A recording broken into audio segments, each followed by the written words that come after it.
But I see the Duke in the chat. What's up? And the G. The Duke. Yeah, I understand that there's some where the white women at, like Duke in it, but a lot. Shout out to Duke from the UK, bro. Yep. Shout out to you, brother. I follow the facts first and foremost. Tell that to your mother, man. We don't play around on this panel.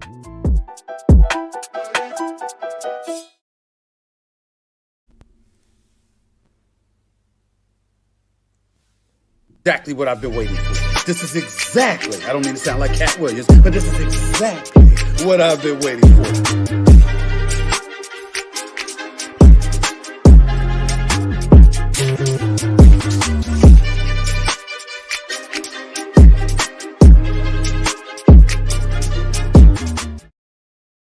Put some respect on my name. You understand me? When y'all saying my name, put some respect on it. Yo, what's up? What's up? Good evening, good afternoon, good morning, wherever you are listening from. Of course, I've started quite early for my show, change of schedule. And yep, so there might not be anyone available who regularly watches in the next 10 minutes, but I will continue for my pre-recorded listeners out there. What's up, everyone? Thank you for tuning in. So, as you can see from the title of this show, I'm saying it's time to think and care for yourself, black man. Save yourself from trouble. So I brought this topic on, and to be honest, I wanted to avoid it for my channel. I actually tend to have these discussions on different other people's panels, but I chose to make it a thing on my channel now, just because of how prominent the message is. All right. So yeah, I'm tuning in quite early today, on a Saturday, and I'm hoping to get into the mix. I've got some content. In fact, coincidentally, whoever listens to Fresh and Fit, they actually discussed this topic a few times last night, and so it was a coincidence because I actually scheduled this show last week and was hoping for it to, be of substance to people when I start speaking on it. And to be honest, it's very important. So I'm glad I am approaching this conversation now. First of all, let me just pin the comment in the live stream. It seems to not let me.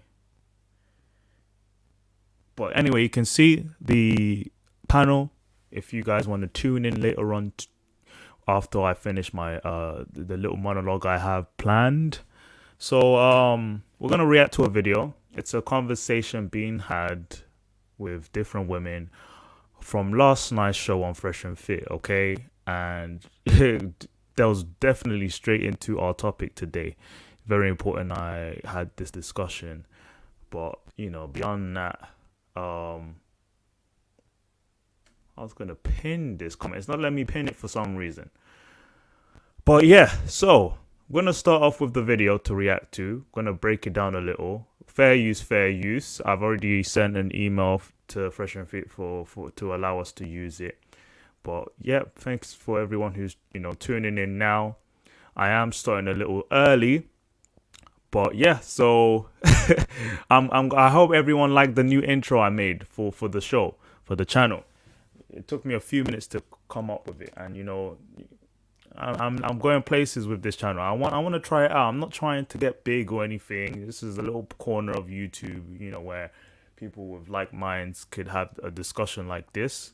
And for some of you who know about my other channel, Not Your Average Joe, with my co-hosts, you can check that out.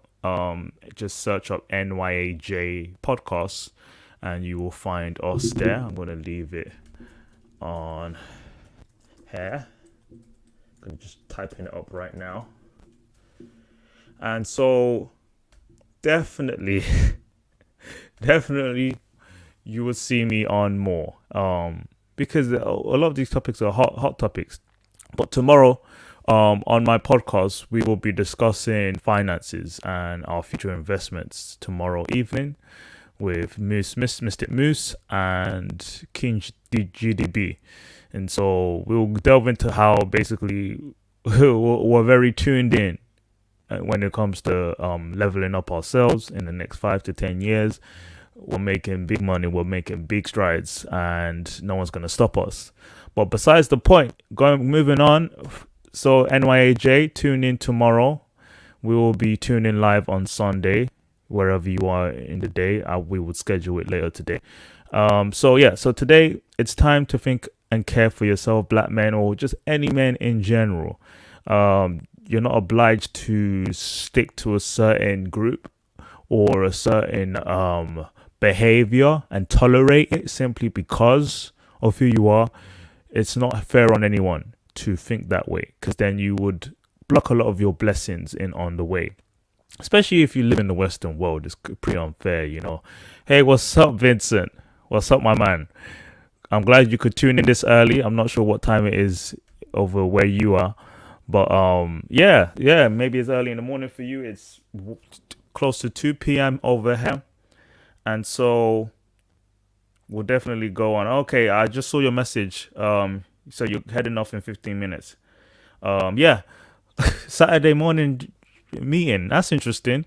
Yeah, but you can watch it pre-recorded. I just have to because I'm doing something else later on today. So, but definitely this will be necessary pre-recorded when you come back to listen in. But if you can't, yeah, just tune in until you can't anymore. But besides the point, yeah, so we're going to react to videos. You know, I scheduled this a week prior, but last night on the podcast, Fresh and Fit, they discussed this exact topic. And it's funny it's being brought up, but just look and, you know, learn from this conversation, because it really applies to how we think today. What's up, Vincent? What are you saying? I actually have to go in 10. Yeah. Wow, yeah, early in the morning for you, bro. So yeah, just definitely catch up with me on this episode when you can. I might still be on in the next 2 hours. I don't know if you're still around, but yeah, just, you know, pre-recorded is cool too. I'll edit some short clips as well. So we're gonna start on reacting on this video from Fresh and Fit, and they basically had black women and Latina women together discussing how they view relationships, and you would notice the difference in tone, in approaches to relationships, and it's quite unfortunate. I don't think it's black women everywhere. I think it's black women in the West versus other women. Other women have Western traits too, but it's prominent in one group of women, and it's showing in the, you know, in the data and statistics based on marriage statistics, relationship, dating apps. People just want to focus on imagery. They believe that black women are least likely to be, you know, given the attraction they want because of, you know, the Eurocentric standards. But I think it's more than that, because I grew up always having a preference for black women.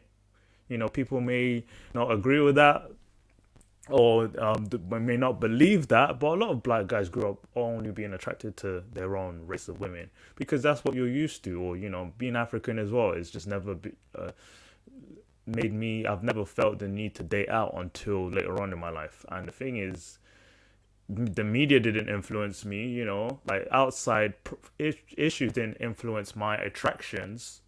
But of course, there are to some extent, certain factors that would influence that. But I would say this one first and foremost, you know, personality, attitude, that long-term experience is more important than that physical attraction. I am attracted to all women, you know, I am non-discriminatory. And I think a lot of men are like that as well. We all lust for women.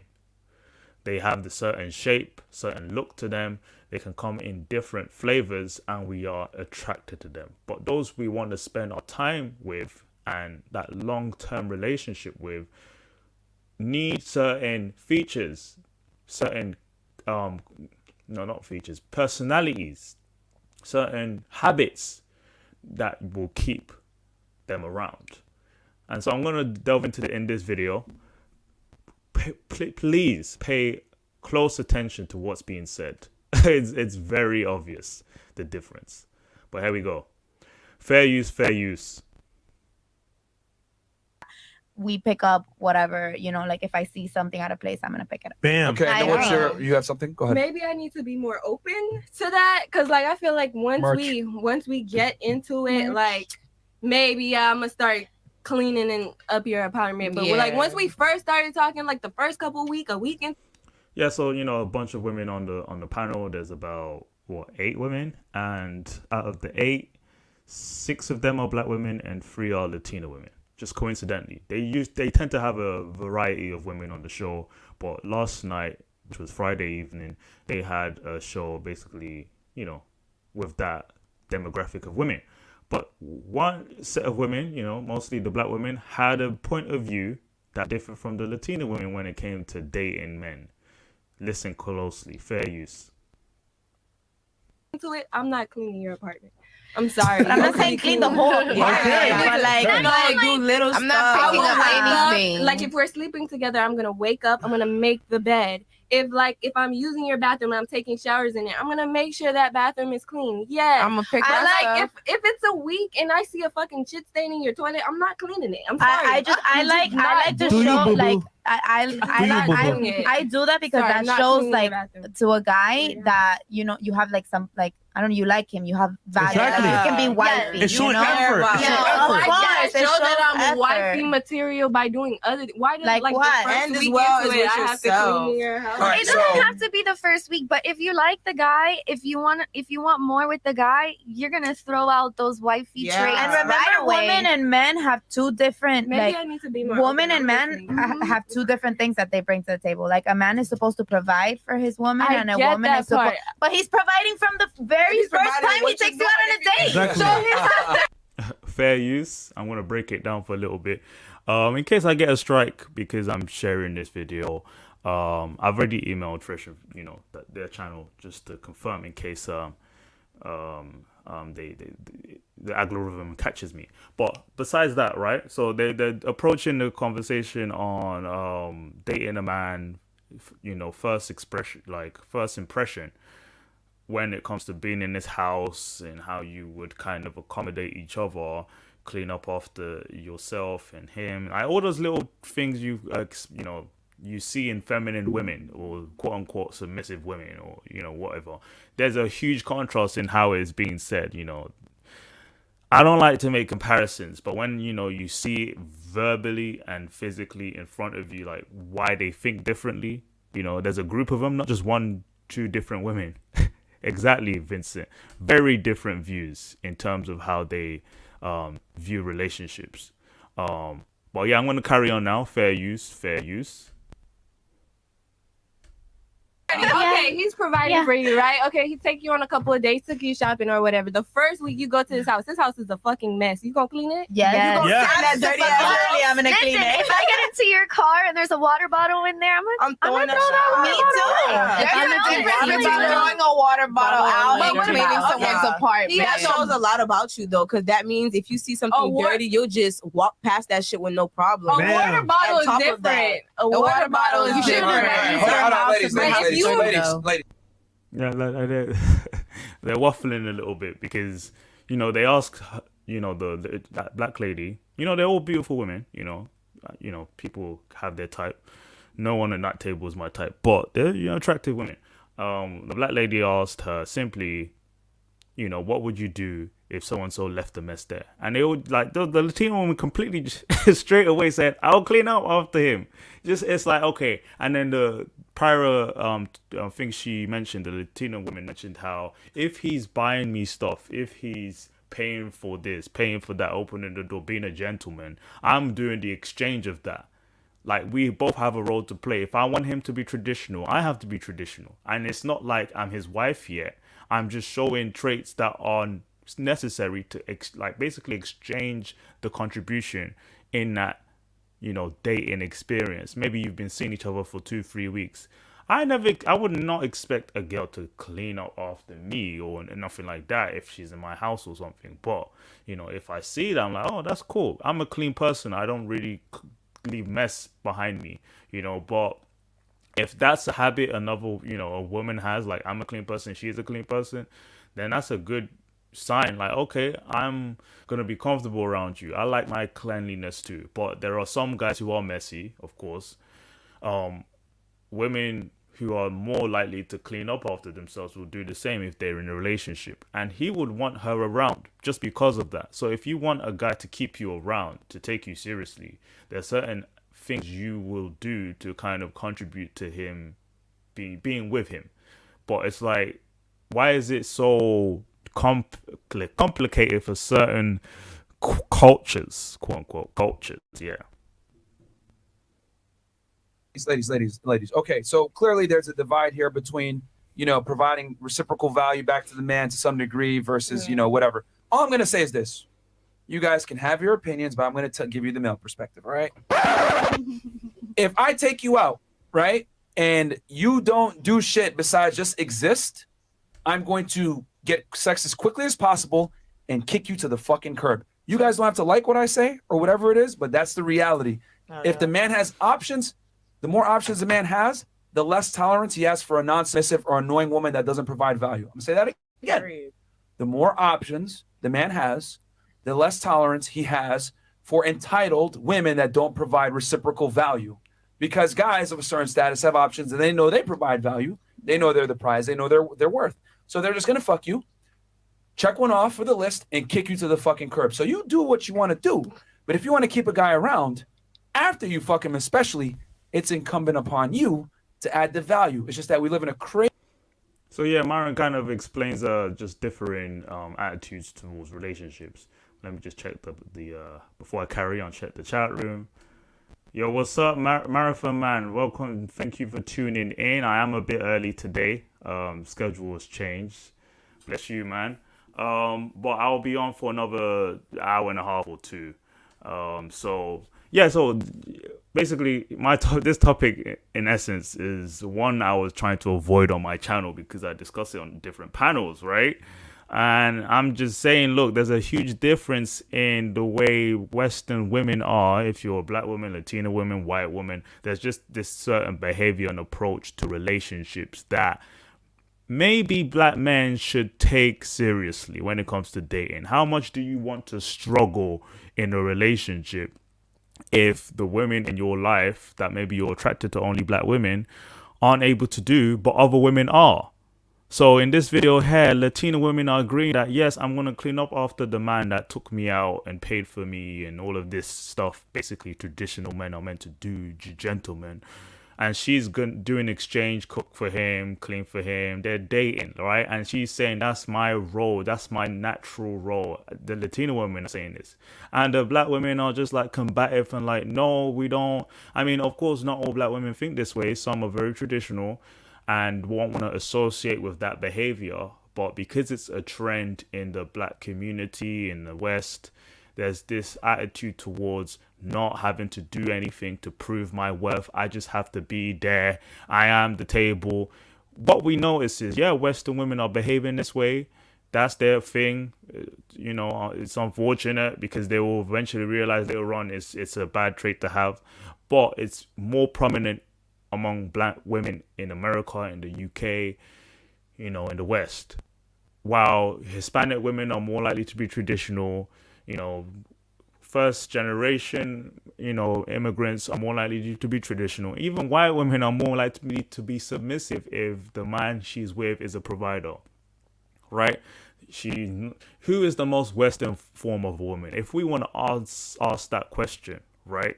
Who is the most westernized women in the West? I would say it's unfortunate things are changing, but it's more detrimental in the black community. It's sad. It's sad to see it. So, in fact, the only way we could change things is to put our community, our culture under pressure. If men of means, not just any man, some men aren't worth starting a family. They're not in a position to. They're not fit to be, fathers anyway. But the men who are, should they tolerate certain behaviors just because they have to date black women to have black love and black family, this and that? Something I've always looked for, But then at the end of the day, if we are so limited in options, just because you want to date a black woman in the West, you're going to struggle to find that, right companion. You can't live like that. You can't struggle and stress over. We have all these conversations on YouTube about how black women are this. We need to change that. We need to. No, they can't be saved if they don't want to be saved. Right? It's already too late. You find the best person for you. Black men, save yourself. Save that phrase alone makes more sense to me now. But yeah, just checking the chat. What's up? Oh, yes. Lady A, the antisocial socialite. How are you doing today?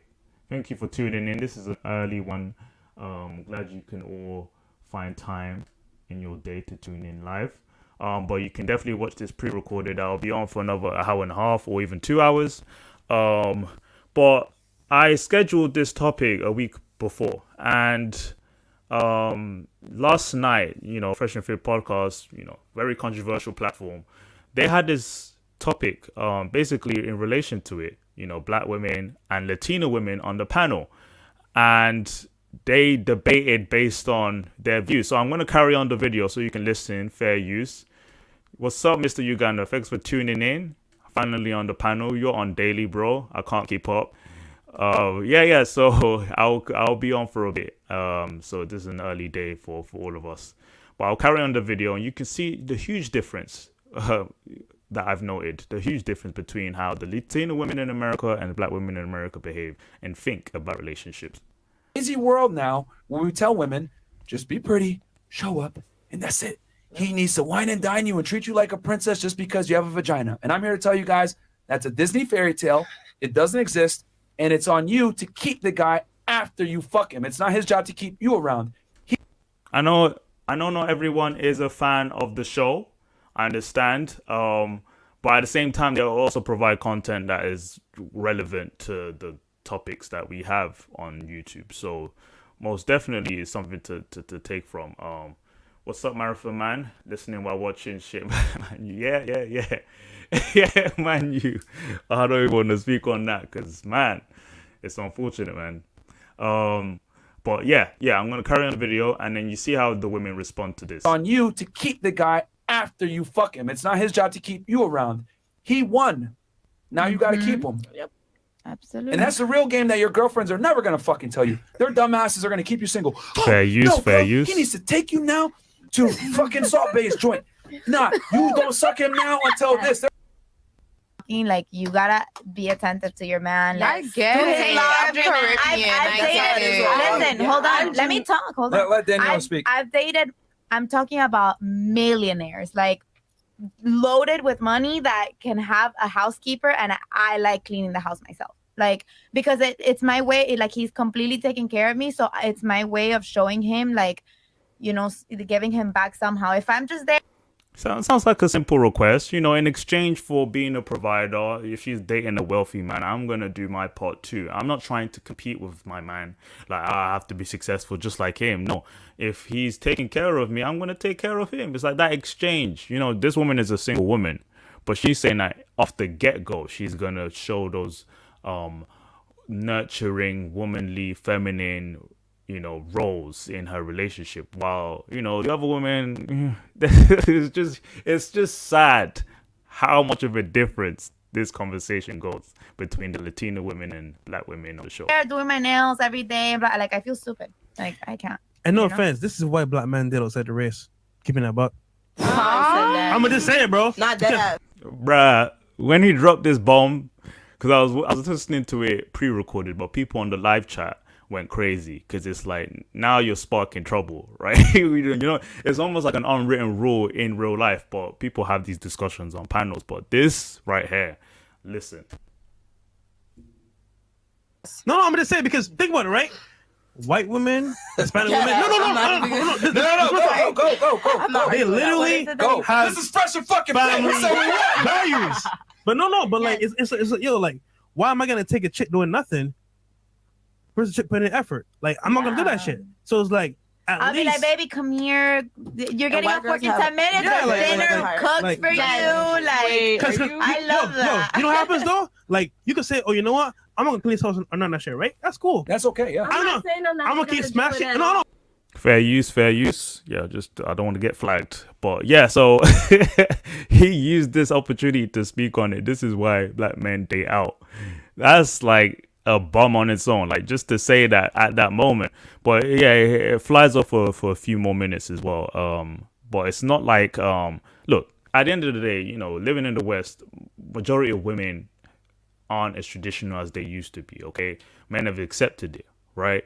But when it comes to, you know, in certain groups, there are still certain traits that are seen there. And, you know, even amongst black women, there are black women who are traditional as well, right? African women, or, you know, just women who value having a family first. But it's less, there's less of that, right? There's less of that. And now we're fighting, like, men who are prepared for that family and, you know, black love are fighting for this, you know, archetype of a woman that is becoming more and more rare.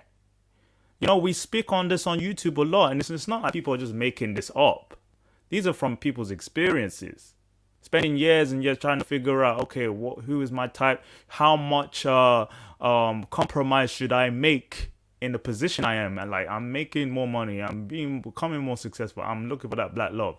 First of all, you live in the West where you're an ethnic minority, okay, in the UK, US, and so on, right? And now you have to go on specific dating sites, because when you go on Tinder, it's just mostly Oyibo, you know, 90% is, you know, white women, Asian women, and then you see black women, and then you have a smaller pocket of women to pick from. But then when they all are more similarly moving on to this more Western way of thinking, not caring about traditional, I want a provider, or they want a provider, but they don't want to do their part. But it's like, why are we even fighting for these women to reach that point in their life, that epiphany, like, oh yeah, this is important.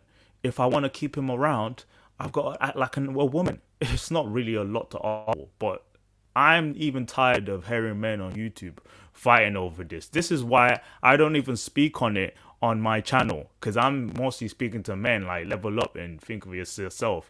I go on other panels, I might have this discussion, but you know, we have a lot of female content creators coming out now talking more of that red pill talk. You know, women aren't traditional anymore, just like, you know, Lady A, Antisocial, socialite, came across her a few months ago. A lot of women are speaking on it now, like, black women, we're not, you know, you're not traditional anymore. You can't attract the men, and you're screaming, where are the good men? But you don't even know how to attract them. You don't know how to keep them. And you're sharing the same men who play you.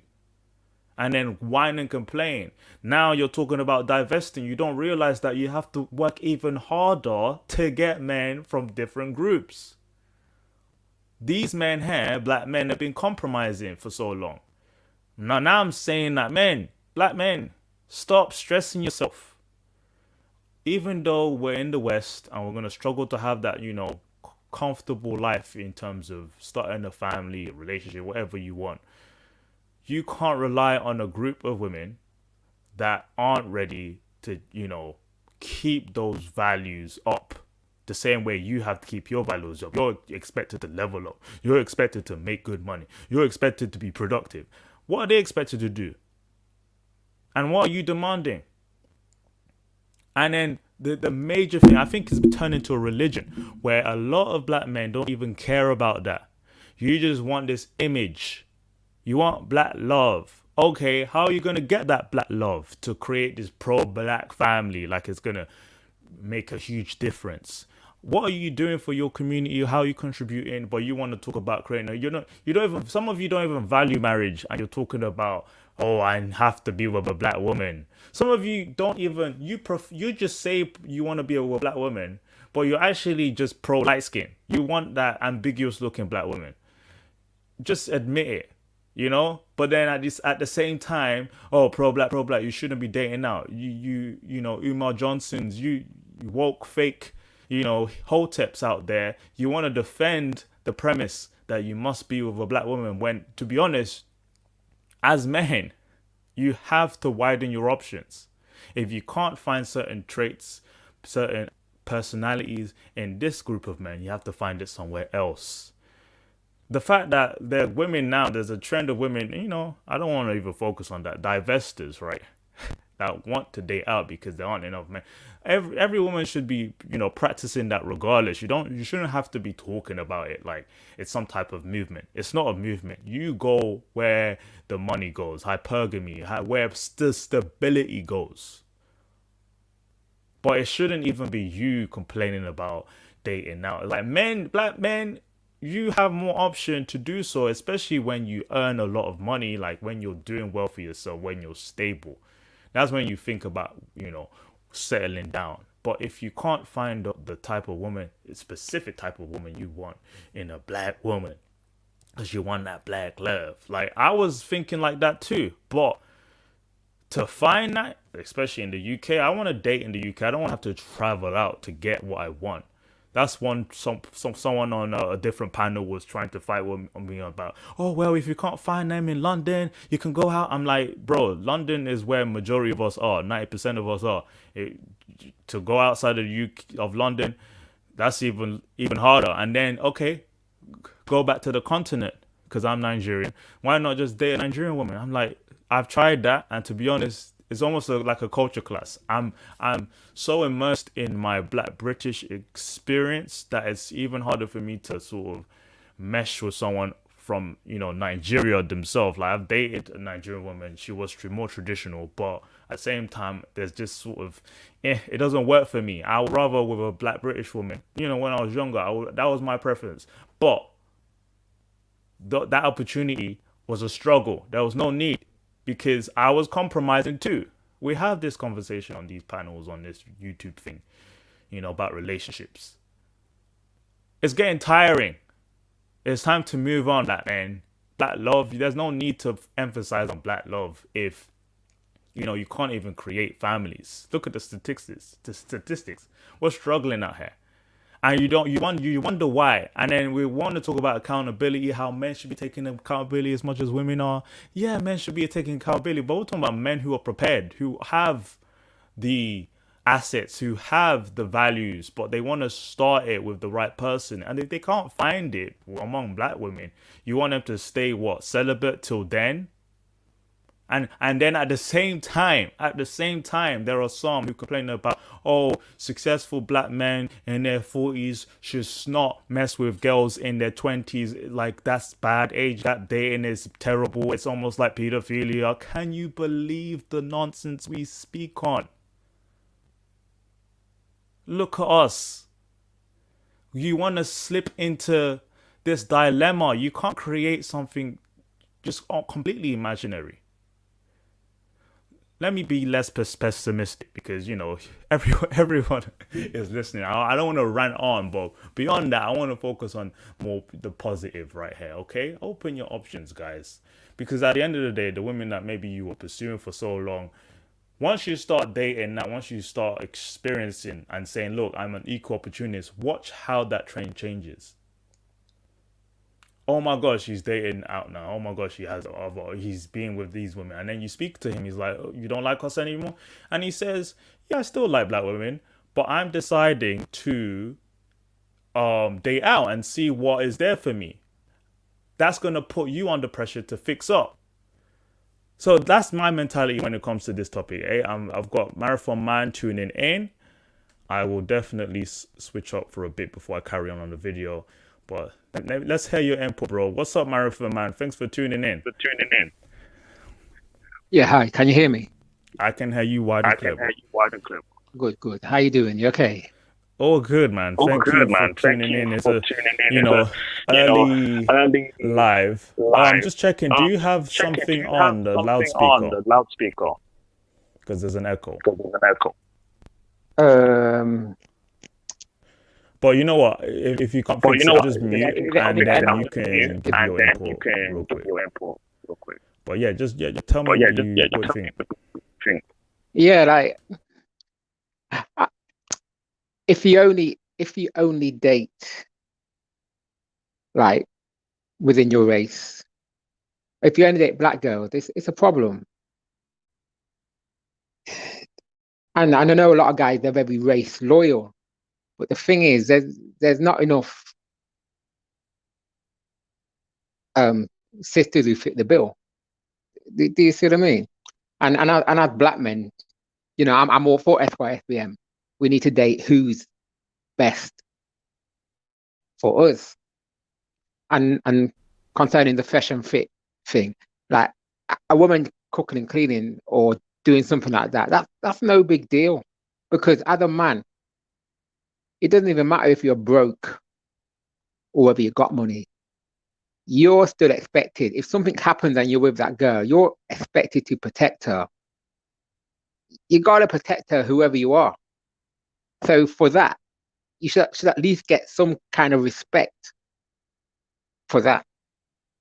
So, like I think if you don't date out, like a lot of guys don't want to date out, but they see the problems we have in our community. So what are the options? Just stay alone. You get what I'm saying? Yeah. Okay. So, if you can mute 1 second, so I can reply to you. That the echo. Yeah. Okay. So, I'm glad you came on, bro. So you agree, basically, black men should really just widen their options. It shouldn't be a big deal, and everything you listed down there just makes sense. I think if men in general widen their option and say, look, I'm dating black women, but I also date these type of women too. I'm looking for my wife. I'm looking for a partner or a companion or whatever that I'm going to be there for long term. It can be with any women. Watch that sort of dynamic change, because then again, the excuse would be, oh, black women feel like they're the bottom of the barrel in terms of beauty standards. But if black men are more likely to be attracted to black women, what can you do to attract them even more if they're already going to date out? So is that pressure on, okay, we're going to fix up to attract our men, yada, yada, yada. I think that's what's very familiar in other groups of men as well. If they know they have the options to date out, their women will put on the boots, they would dress up more nice, they would do what they have to do basically to compete for those men. But if your women are more complacent because they're being told by the hoteps that you must date black women, you must stick around with them, they won't change for you. You know, I've had a conversation with a close friend of mine who he's a few years older than me, and he dated this woman. He was a Hebrew Israelite, right? And he dated this woman with 4 children, right?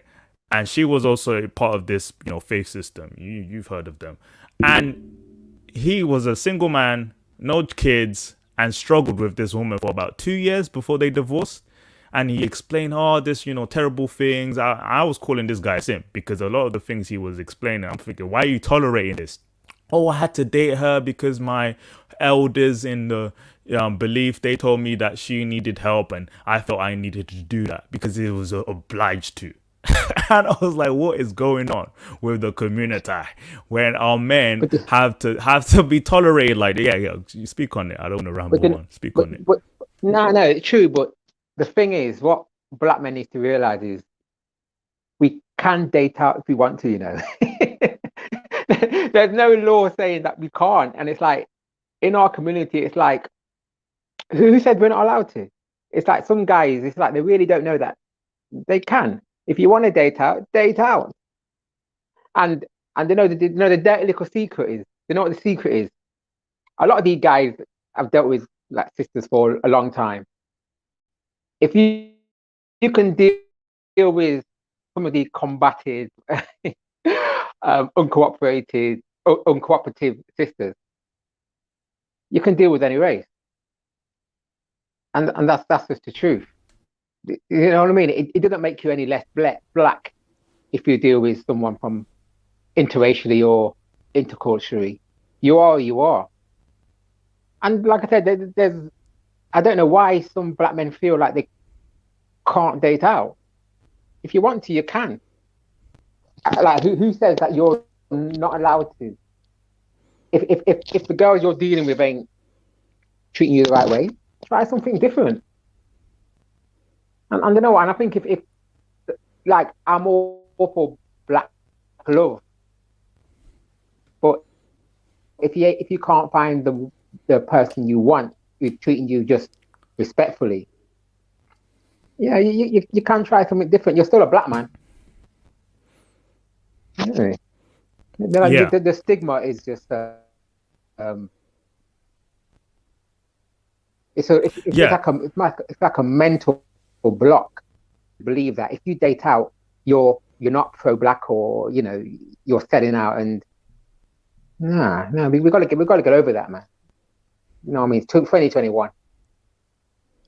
100%. I completely agree. And it's just funny how like you say, almost like straightforward, like it's pretty simple. Why? But we have these panel discussions and people really reinforce this. It's a must. It's a priority. We must, reinforce this rule. Only date within our race. I get it. Like it's some type of establishing something there, but I see a lot of these movements and it's not going anywhere. Yeah.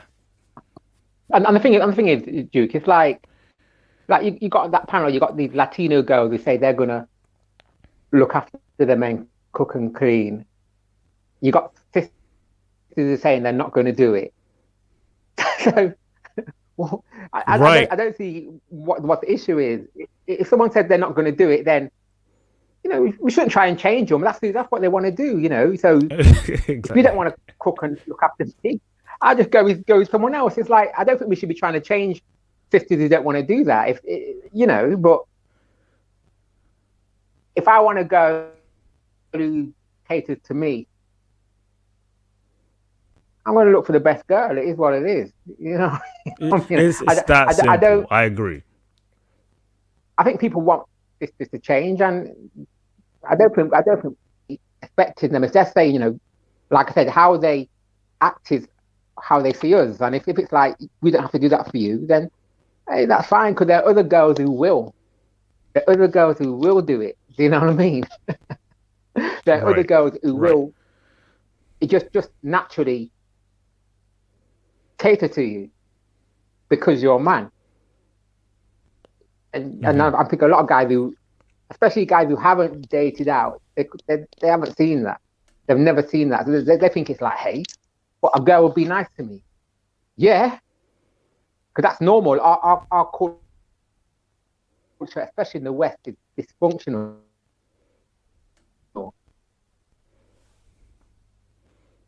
Yeah, thank you for your input, bro.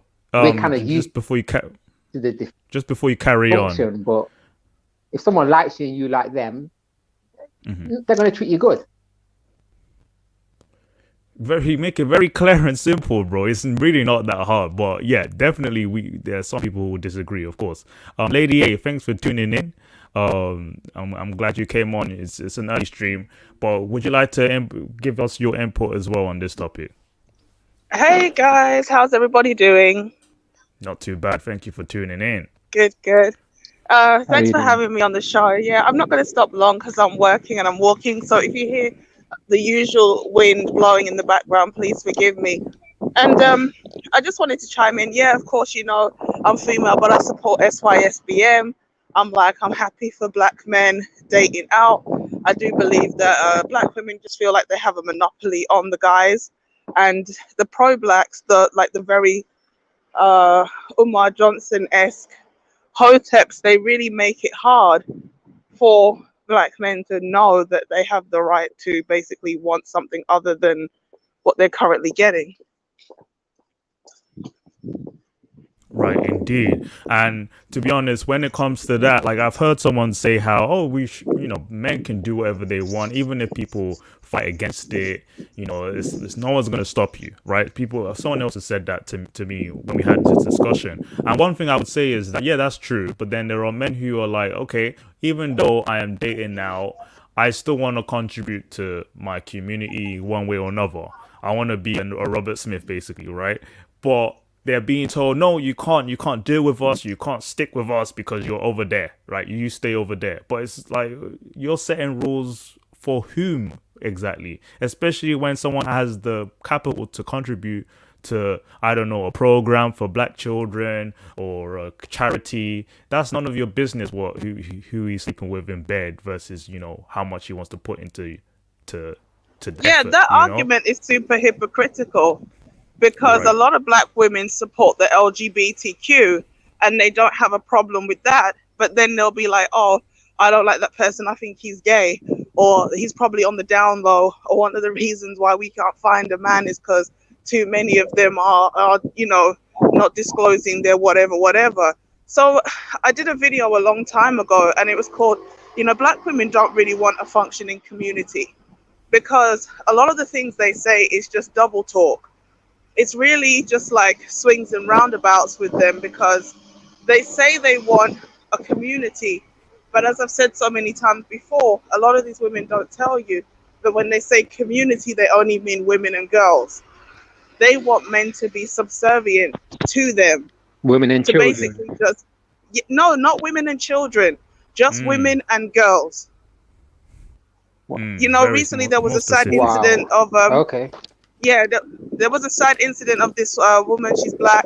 She had a white boyfriend, and she had 6 children in total. 2 of them were daughters who had left the house. She had 4 boys, and the boyfriend murdered one of the children, and she didn't do anything about it. She basically left the other 3 children with the body in the house for 11 months until eventually, I think the boyfriend set on one of the other children, and he said, I can't do this no more, and he informed the authorities of everything, right? And people keep saying, well, why don't the swirlers and the divestors do videos on this? Count. If this had been a Black man, or had the victim been a Black girl, maybe they would have done a video. But the fact that it was a white man who killed a Black boy. Pardon? No, carry on. No, I was just saying, seeing as it was a white male who killed a white male who killed a Black male, 100%. In their mind, they just don't care. So why would they do a video when, white is right, and, that's one less Black male on the planet? And so we have to understand that a lot of these women, they don't want a community. That's why all of the things that they fight for are things that don't build a functioning community.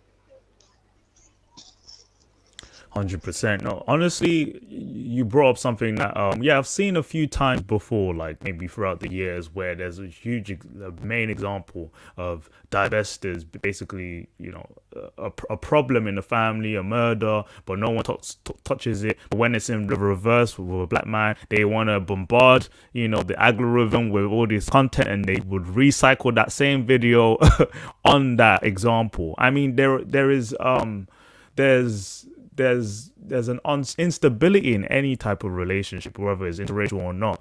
But when you want to reinforce the idea that the Black man is the problem and ignoring your accountability, then it's pretty clear that, they're leading to their own demise. At this point, there's nothing we can do about them.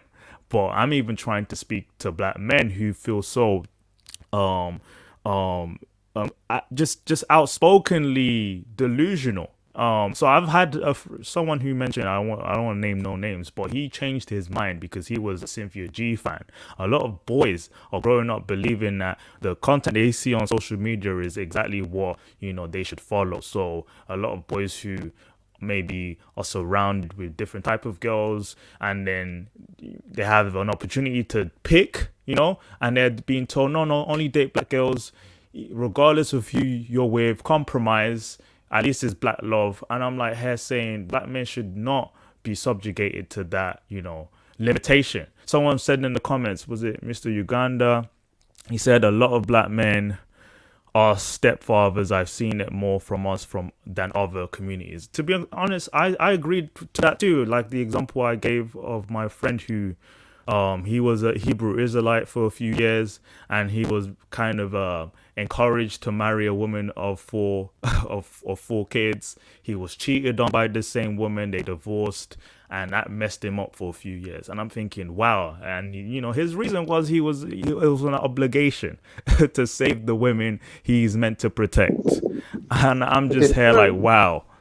But do you know what, Jude? The thing is, if guys want to be with these women, that's up to them. Do you know what I mean? But a lot of these guys, it's like they're not happy. They're complaining about these women, but they're still either they say they can't find a good woman, or they're with a woman they don't want to be with. Do you see what I mean? If a guy wants to be a stepfather, it doesn't mind a woman like treating him like shit, that's fine. But like, guys complaining, and then they're saying that there's no women out there, but they're not even looking. They're not looking at other communities or interculturally. It don't make no sense. It's a small world now. Do you see what I mean? Yeah. Like even just see for yourself. I'm like, and the thing about it, I'm not saying it's all roses. It ain't like that, but it might just be a little better. That's all. You know what I mean? But don't just dismiss it because the person's not black. You're just going to dismiss it straight away. You know what I mean? Just see for yourself, because you know it's kind of not working a lot of times in our community because of the mindset. It's that mindset. Do you see what I mean? And as black men, there's only that small percentage of ain't shit black men out there, really, like 20%. Like the majority of black men are positive, productive black men, and we deserve better.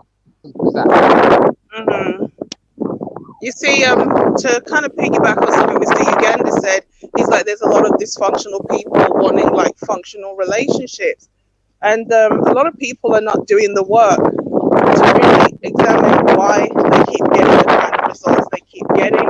They're not honest with themselves. But you know, these older generations of males and a lot of these women, they are gaslighting the next generation of boys. And this is one of the reasons why they hate the manosphere and things like that so much, because it's actually breaking the spell that a lot of males have been raised to believe. Because most of us grow up wanting a partner that looks like us. And that's just normal. You know, most people, they grow up in a quite homogenized family. So it doesn't even really occur to you, unless you live in a very multicultural place, that you wouldn't have a partner that looks like you. So it's not unnatural for people to want a spouse that comes from the same background, but they monopolize on it. They're not raising women to be wives, and they're not raising the sons to be dominant masculine men.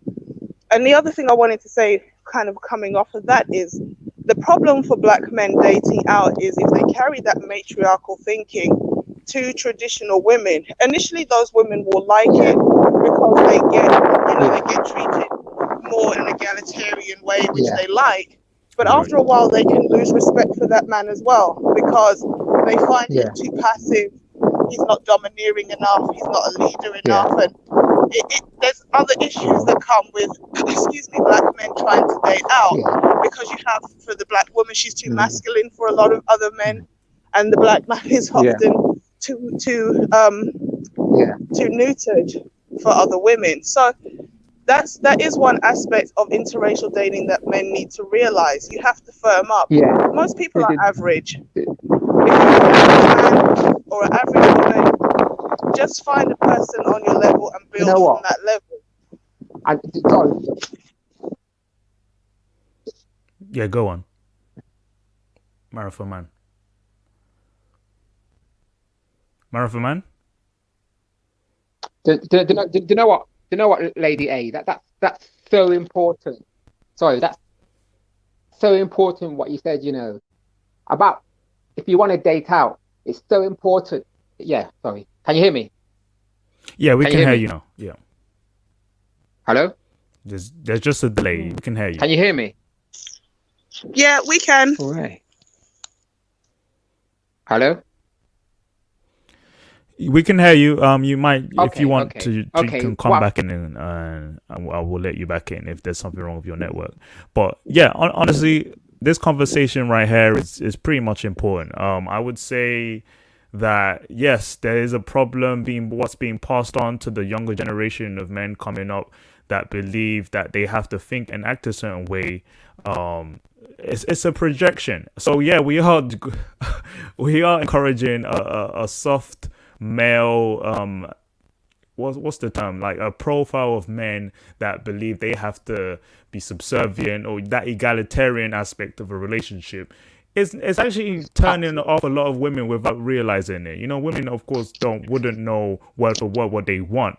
But if a man thinks that this is exactly what they need to be, you know, the nice guy, we 50-50, or I don't need to provide them. I want a, you know, independent woman too. You know, it's like that behavior exactly what Lady A is saying, is creating this new, group of men. And it's unfortunate. We have to snap out of it. Yeah, Marathon man. Back in. Yeah, do you know what? What it is, we've been trained to be passive because we have more dominant women. But like what Lady A said is so true, If you're gonna interracially date, you have to do the work first as men.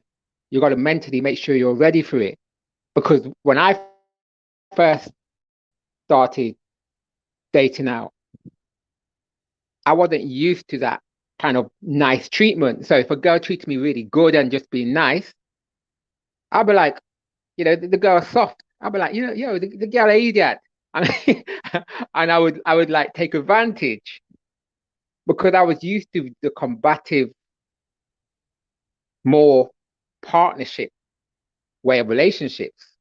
So you have to do the work mentally on yourself, the self-awareness, get away from that matriarchic thinking before you actually date out. Because otherwise you'll meet someone who's nice and you'll end up either being too passive or just kind of taking the piss. It's really important mentally because it's so different meeting someone who's basically being nice to you and I don't know, more trying to please you. Because in our community, like I'm from a Caribbean background, in our community, you expect the combativeness and then, there's a little fight and then you get back together again. So yeah, you do need to do the work. You do need to do the work mentally or even get therapy before you actually really date out. Agreed. Yeah, exactly what you would say. I would say I've seen a lot, growing up in the UK with, black friends in the black community. And what I noticed is a lot of men would say, yeah, I want my woman to be a bit, she can fight for me. If someone wants to argue in public, I'm like, who actually asked for that in other groups of men? You notice that? I'm thinking, that's not normal. Before I carry on, I went to Lady A, do you want to give an input before I move on? I was gonna say I'm so happy that you mentioned that. I was gonna do a video on it, but you know what, I might not bother. But there's this new TikTok trend where like there's the guy standing in the door of the house and there's like some music and then like the woman comes bursting through, pushes the man to the side, and it's like, this is what happens when I hear you talking crazy to my nice husband. And a lot of these trends, there's funniness in it and there's a little bit of truth to it, but there's also a danger there. It's like, why have you got the, bro, why is your wife coming from the kitchen to come and defend you on the doorstep? The red pill kind of spoils everything. Right. You watch everything and you're thinking, God damn, this is not really a positive message. It's like, my ultra passive nice husband is getting berated on the doorstep. Now I've got to go roll my sleeves with the rolling pin to come from somewhere in the house. And it's like, bro, why can't you pick your nuts up and defend yourself? And it's like, we think it's funny because a lot of black women are trained to be like that. Like, I'm a mama bear, and how many times you hear these women saying, I'm a tiger mom and I'm this. And we kind of persona, and we don't even realize sometimes that's the very behavior that's eroding our relationships. Like, I remember I was in a long-term relationship, and when we broke up, my ex gave me some advice, and he said, you need to let the man be the man. And I personally didn't feel like I was domineering. Most of the time, whatever he asked, I would just say, okay. But he still felt like I was still too overbearing in that relationship. And it's like, it's something that men really don't like. They don't enjoy that feeling of being constantly emasculated, So I'm glad you brought that point up. Oh, indeed. I would say one thing. A lot of men don't really know how to even put say it word for word. They might say, oh yeah, I like an independent woman who is strong. It shows a lot. But then in the long term, they see the effects of that trait because they assume that, yeah, that's the right thing to say. But for a lot of men who have dated and have experienced that, they eventually change their mind. It's just that when you hear that, rhetoric, it's coming from inexperience to me, to be honest, or just rhetoric that's just been echoed throughout social media or whatever, or even comedians make that noise. Like that's why I want this particularly to be emphasized in our community and, you know, Black Western culture. Even comedians will say on stand-up, like, oh, a Black woman would, you know, she'll snap her fingers like she's strong, you know, like in a way like, oh, that's sexy to us. It actually isn't. And you mentioned the RP lens, like certain things that we've normalized in our culture, you know, we have taken away from actually our hardwired behaviors. So a man and a woman in a relationship, and some might not have experienced that, you know, not seeing two parents in a household, so they don't know how it looks like. But for those who have, where the men are the alpha or the breadwinner, you would see that dynamic without it being spoken. You know, it's almost like an unwritten rule. Like certain things aren't like verbally explained to people. It's just what it is. Like men paying for the first date, it's like we shouldn't have to discuss that. It's just what it is. It just shows a sign of a provider. That's it. But now it's like we want to fight about it on social media. What's right? What's wrong? Should things change?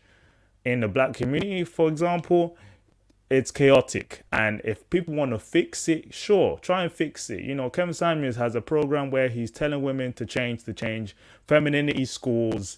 Fix that for yourself. Maybe you didn't see that dynamic in your household, so you want to be a housewife eventually. Cool. But for the men who are prepared and ready, you don't have enough time to wait for Black women to change. You've got to switch it up. I wanted to address one thing about sysbm before anyone comes in. Just to, you know, clarify, a lot of people just think sysbm is like a equivalent to divestors, like Black men who don't date Black women. But a lot of the time, these men would say, I don't want to date women in my community. So a Black American, you know, Black Americans created it. They would say, I will date out of America an Afro-Latina. So a Black woman who speaks Spanish, who looks ambiguous, or, you know, could be a dark-skinned woman from the Caribbean or even from Africa. They have certain content discussing that. Black women from other parts, because there's some men who still are just only attracted to Black women, just not culturally or mentally from the women they grew up around. Like we said, it's a mental thing. It's a cultural thing. These women could be brought up in the same place, but traditionally one behaves differently. It's not because of Black women and you're not attracted to Black women. It's not a trait you're inherently born with. I think a lot of people get that wrong. You know, it's a mentality thing. But yeah. Any input on that too? Before I move on. Yeah, okay. I've got another topic. So when it comes to Black men in the West, right? There's a population size difference. Humongously in the UK. I mean, people who live in the cities like London, Birmingham, Manchester were more, you know, were surrounded with people like us, which is great. But if you look at it like statistically, when it comes to relationships, right, when you break it down to like subgroup years, you know, Black men and Black women from the UK from the ages of 20 till 30, it gets smaller. There's under 4% of us in the country just have access to dating apps, right? Going on Tinder, Bumble, you know, young men like me will go on these apps, and when we swipe, 90% of the time, in fact even more, are white girls, Asian girls, and then a smaller minority of Black women. We might go on certain apps to be more specific to us, but it shows you demographically, men in general, Black men have to kind of squabble for the same few. Right, so you've got Black women, and then you've got traditional Black women who are willing and able, you know, marriage minded. That's a smaller minority of women in this country. It's the same in America too. We have to fight for a smaller minority of women. My point about making this topic is to describe how it's important when you widen your options, your eyes open up. When I spoke about this with a friend of mine who changed his mind about just staying with the race, and now he's saying he's dating out and he's noticing women more like from different cultures. Like, hey, those values I recognize I would want to date, but now I'm noticing it now because I was ignoring it because of my ideals, right? It changes a man's mentality. Yeah, go on. And you know what? So you know what, dude? You know, it's funny you should say that because it's true, you know, because if you're talking about like Becky's in that year, there's a if you're dating a white girl. Like, and I heard Coach Greg Adams say this, and it's true, These Beckys, they're a dime a dozen. Like I said, in the UK, there's so enough many compared to the black community. But I didn't see it before. But when you're checking them, they do act a bit better because there's loads of them. They're all over the place. They know that they have to complete in a certain way. There's not like that small minority of black girls out there. With Becky, there's loads of them in the UK. So if you do want to check them, and I think that's maybe a reason again because they've all been feminism everywhere. But I think because they know that if you're basically a positive and productive black man, they know that you can get another Becky just like that. Because if like I say, if you don't date interracially, you might not be able to see it. But when you do, you start seeing it. Right. They're like, it ain't a big deal. A Becky's just a Becky. You know what I mean? They're not nothing special, but there's a lot of them around. Right. I mean, particularly because I'm trying to focus on the UK. Exactly what you're saying now is that when you open up your options, I mean, not that all white women in the UK are open to dating interracially, obviously, right? But even those who do.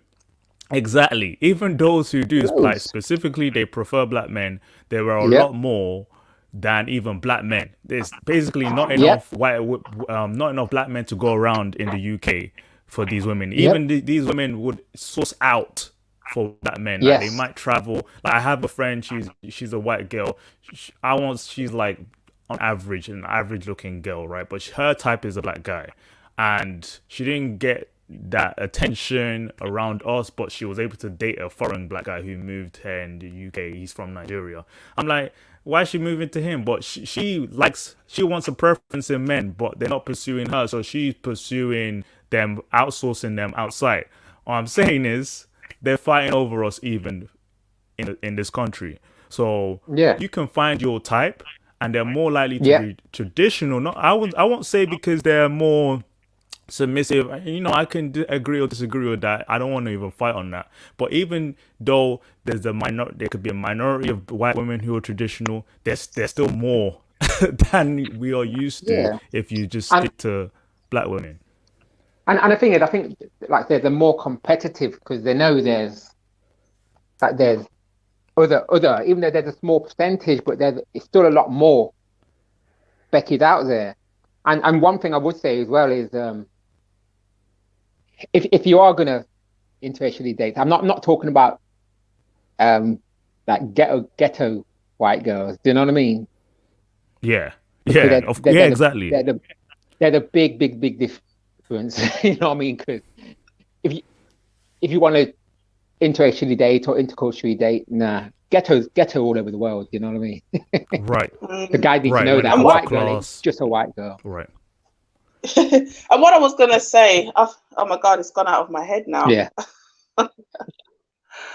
The difference between women of other races and sometimes, unfortunately, black people as a whole, but black women a lot I see on social media, maybe not so much in real life, is there's too much of a focus on the collective.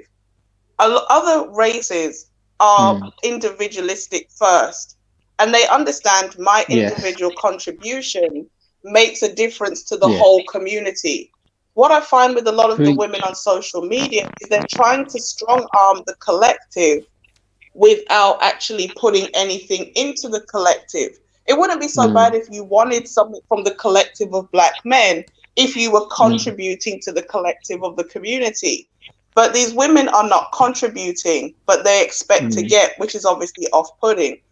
But when it comes to the women of other races, they understand there's only a small number of men they really want. And so they're willing to fight, even though they have a lot of men to choose from. And so because they value a man, they're willing to put the effort in. A lot of black women, in my opinion, they don't really value men. They don't see them as something to pursue or to compete for. They see themselves as the only prize. And so, you can see how they view you by the way they try to get you or what they present you with. And a lot of the time it's not something that they don't understand what men want. and they don't care to know. So it's like Right. you have They to don't date care. out because No, that's true. Like 100%. They don't. Like I said, they just don't. They don't care. They don't need to care what my mom. Because we all live in the West. We all live in the West, black and white. So I just think it's the competition thing. It's like as a black man, you're supposed to just deal with black women, and you know that's just the way it is. It doesn't matter. It doesn't matter how a woman acts. You have to deal with a black woman. I think that's just the mentality. And if you don't, then they don't like you. That's why it's not competing. If they had a different mindset, it would definitely help. You know what I mean? That's the problem. It's like you have to deal with a black woman because you're a black man. And the bad thing is a lot of black men believe that as well, that if you date outside your race, you're a sellout, you're not a black man, you're not pro-black, you don't care about the black struggle. And, you know... let me touch on that. We're gonna touch on that. That's even more deep. Let me address the comments real quick. There are some people who disagree about dating out, or in particular dating white women. I mean, it's your preference if you're not into that. Let me see who Jelly is saying. 1 second. What were you saying? You mentioned how. Yeah. He said white will always feel more superior because of that privilege. I mean, yeah, I understand where you're coming from when you say that. Mr. Uganda said the Beckys, Rachels, Gaffers are always around and watching.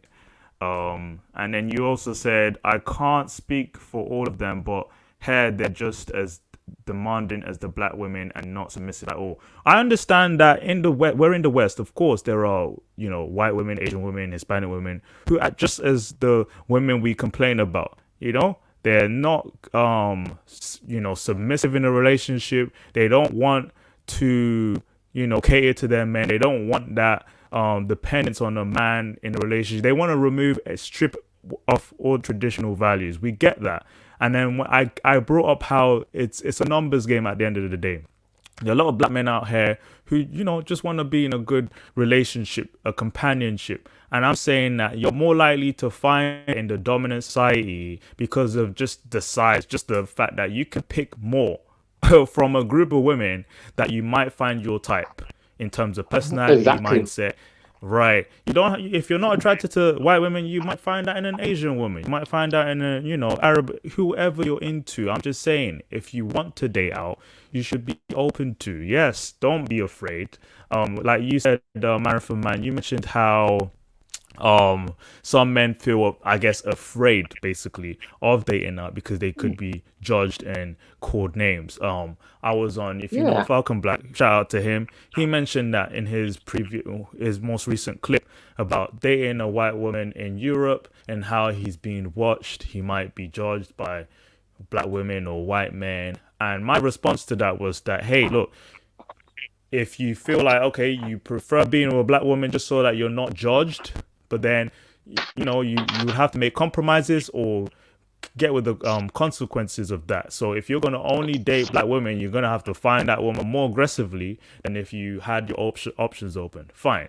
But if your mindset is focused on what other people are thinking about you, then you're not really focused on that long-term effect of a relationship when it comes to starting, a family, have children. What really matters to you? Peace within your home or how people perceive you? And maybe both things are valuable to you, but I mean, for a lot of guys, we just want peace, okay? We don't want to have to deal with a woman just because we want to look good to the people. Like, no, I don't play that game. I don't care what other people think of me. I want peace in my life. I want to be productive, but I also want to have a companion with me who wants that peace. And who knows, it could be a black woman too, but I have my options open. I'm living in a country where I need that to be an opportunity, and I will find, what I need, because as a man, that's what you should strive for. But yeah, that's what I would say. Any input before I move on? Yeah, I agree. I agree absolutely. Sorry, Lady A, 1 minute. No, go for it. I Go for it, Marathon Man. Yeah, I agree 100%. It's like we as black men in the West, it's like we don't put like our well-being, our happiness at the forefront, and it's definitely a psychological problem where we'd rather be with someone who basically shown that they don't respect or want us, rather than just expanding your options. And actually, we have to look at it at an individual level, really, to be honest. We can't change the whole black community. If you find someone who's cool and makes you happy, you got to work with that. And I'm glad that a lot of the younger generation do look at it that way now.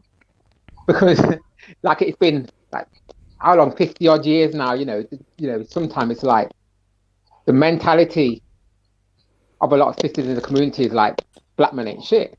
And hey, that's not going to, if they, and we've done the research now, we got the stats where it's only a small percentage of black men are doing all the impregnating and doing all the bullshit. It's only like 20%. And we've done the stats in the UK as well. We've done them stats. We know it's a very small minority of black men who are bullshit. And like I said, I'm not bigging them up. We're none of us here are vouching for them guys, gangbangers and that. No, the majority of black men are productive, normal guys who are working. And we deserve better. And better is here. That's the thing. If the options wasn't here, if we never had the options, it doesn't make sense to talking, but we do have the options because, like I said, we are very docile in relationships because we're used to our women being more assertive. We do make good partners for other races. It's a kind of a double-edged sword because sometimes I can be passive in a relationship because that's because of previous relationships, but we're used to more aggressive, assertive women. So it makes us good partners for other races because we're more chilled out than just say some white guys or maybe Indian man, some Muslim man. We're not as strict in that sense. We're like we'll let certain things go. I don't know if that's good or bad, but it's the truth. Yeah, I'm going to respond to that. Lady A, do you have any input? No, I agree. You just have to prioritize your personal happiness because living your life basically to make other people happy is probably ultimately just going to make you miserable. And unfortunately, black men are not raised to put themselves first, which means a lot of the times they end up coming last in everything.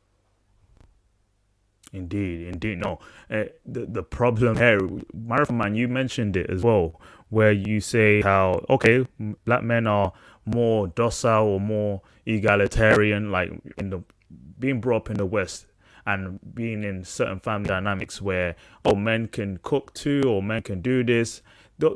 These are good things too. There are pros to that too. But when we acknowledge the pros and cons, like when men place themselves in a feminine role, I'm going to jump on that.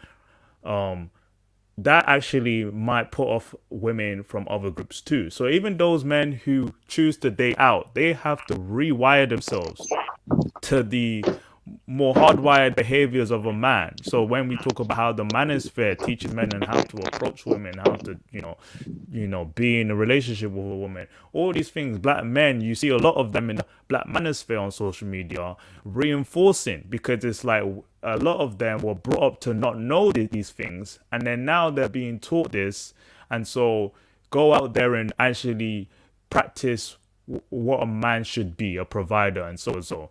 And a lot of women will complain about how men not providing, black men are useless and this and that. They're speaking on exactly what you said. That minority of men that they're sharing amongst themselves, the Derek Jacksons of the world, where you just have to look buff, you just have to look like a certain type of man and speak those sweet words and get him in bed, and that's it. That's what a black man is to a lot of women in the West. So that's a problem there, okay? Of course, a majority of men want to be productive. Black men want to change. And we'll see that. We'll see that trend. I think the men who date out more are more likely to be more traditional because they're not really, because if they are more docile, they're more likely to stick with, you know, the black queen. You know, I'm here saying I love all women, you know, women, equal opportunists here, but I'm not going to tolerate any of the BS we see. It's getting boring. Yeah, and it puts me off when people say not all black women. Yeah, sure, not all black women, but when I see this imagery over and over again, that will put me off. They in a group of women who think this way. You know, I'm seeing, you know, female friends of mine who start talking that way. You know, the Twitter lingo. You know, bullet bags, this, dusty, this, and they think it's cute because, of course, black men will still date you regardless of what you say about them. It's sad. And yeah, I'm here trying to wake people up. Like, look, you don't have to tolerate that nonsense. Change up and go for the women who are willing to, you know, be your companion. There and checking the chat. Yeah, what's up? Do you know what? Duke, as well, and a lot of black men don't know what it's like to be treated good. You know what I mean? They've never been treated like kind of respectfully. A lot of guys have never had that. They've never had a woman treat you respectfully, but just because you're a man. You might not be rich, but not like no special treatment, but just treat you respectfully because you're a man. So a lot of guys, they're not used to that. You know, they think that's not possible. Like they think you have to be like a high value man or earning this much money, but that's only in our community, really, to be honest. It's ridiculous. You know what I mean? Most people are normal, average people, and they get treated with respect. But a lot of guys think, you know, even in on YouTube, you know, you have to be a high value man to get respected, and if you earn this much money, she'll be submissive. And that's the biggest bullshit I hear on here, where if you earn this much money, then her femininity will come out. No, it's deeper than that. Now, I'm glad you brought that up because the video I was showing earlier was basically proving what you just said. A lot of the women, you know, the black women on the panel were saying how, oh yeah, he has to be the right type of man. He has to be, you know, masculine. He has to be rich. He has to. Okay, you're with him already, but why are you talking about how you're not going to settle? Oh, I think you came up on. You're not going to settle for a certain type of man. So you're dating men, but you're not submissive to them until they're a certain caliber of men. You're still dating these men that you don't respect. It's ridiculous. So Mr. Uganda said, women always hate men for being docile. Sooner or later, they may like it at first, but after a while, they'll think you're taking the piss. I mean, yeah. So the idea, you know, you want to say something? I was actually in a relationship with a guy, and that's one of the reasons why I said I need to work on me, boy, because there's something clearly wrong with me. And you know, at that time I wasn't red pill. I hadn't come across the manosphere or anything like that. And so we sat down once to have lunch, and I said to the guy, you know, you're the man, you should lead. And you know, as soon as he answered me with, well, we can both make decisions. And I literally nearly choked on my food. I was like, okay, so this relationship is over. It was already on life support, and now we basically have to write the death certificate. And there were other things like this. And obviously, I had to look at myself because he approached me and I agreed. And we dated for a few months. So, you know, I still have to reflect that at the end of the day, this person was in my life because I accepted and I allowed it. Why did I attract this person and why did I keep them in my life? That's the personal accountability aspect. But I can attest that once you have a guy who is willing to let you walk all over them, you rapidly lose respect for them. And once you lose respect for them, the attraction is dead. It's null and void. At that point, anything can happen because you don't respect the person and they're showing you they don't respect themselves. And you know, a guy turning around and saying to a woman, we can both make decisions, is low-key him saying, I want you to lead me. So, you know, when we're both young, that's not necessarily the most terrible thing because we're both young and fit and healthy. But as we get older, I don't want to have a hub son. I don't want a son husband. If I wanted a man that a male to care for the rest of my life, I'd go and have a kid. I wouldn't get you, sir. So, so that relationship didn't last very long because I can't. There's no way I can look up to you, and every time I'm looking around, you're looking up to me. Like it's just not the one. No, you're hitting the nail on the head because this is why we have the manosphere. A lot of the times, these men grow up believing this. Might not have had the father figure in their life, or they did, but the men who were in their life weren't the representation of what a father is in the home. And then you have the social media era where a lot of men are convinced by what they hear, like, okay, this is what women like. They want to feel like they want to be 50-50 with this. They want to and to encourage equal this and that, but it is equal value when it comes to a man and a woman relationship. It should be common sense, but a lot of guys don't know this, right? Where as a man, you're meant to lead. I mean, okay, if you think things should change, but women aren't actually attracted to that, then you're gonna fight a losing battle because, just like what you said, your experience is, hey, maybe you were okay with that. I'm guessing if a guy says that to you, that's nice. But in reality, women are repulsed by that behavior. I'm not going to sit here and say women are indecisive, but sometimes if you're in a relationship with a guy, you expect him to kind of lead the way. Oh, you're not going to always ask her, where should we go out on a date? Like, surprise her, do certain things. These are like male obligations 101, just when it comes to dating. It's simple stuff, but I think, yes, you're right, a lot of men are confused. A lot of black men in general are confused. They don't realize that. Tuning in, bro.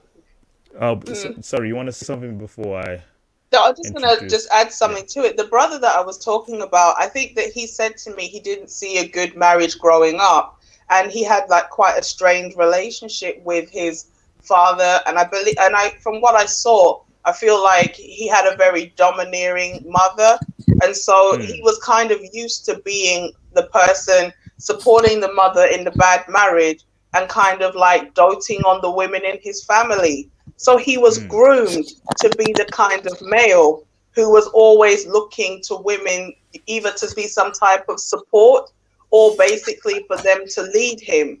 And so, that's not going to work. I'm sorry. Right. And right. Yeah.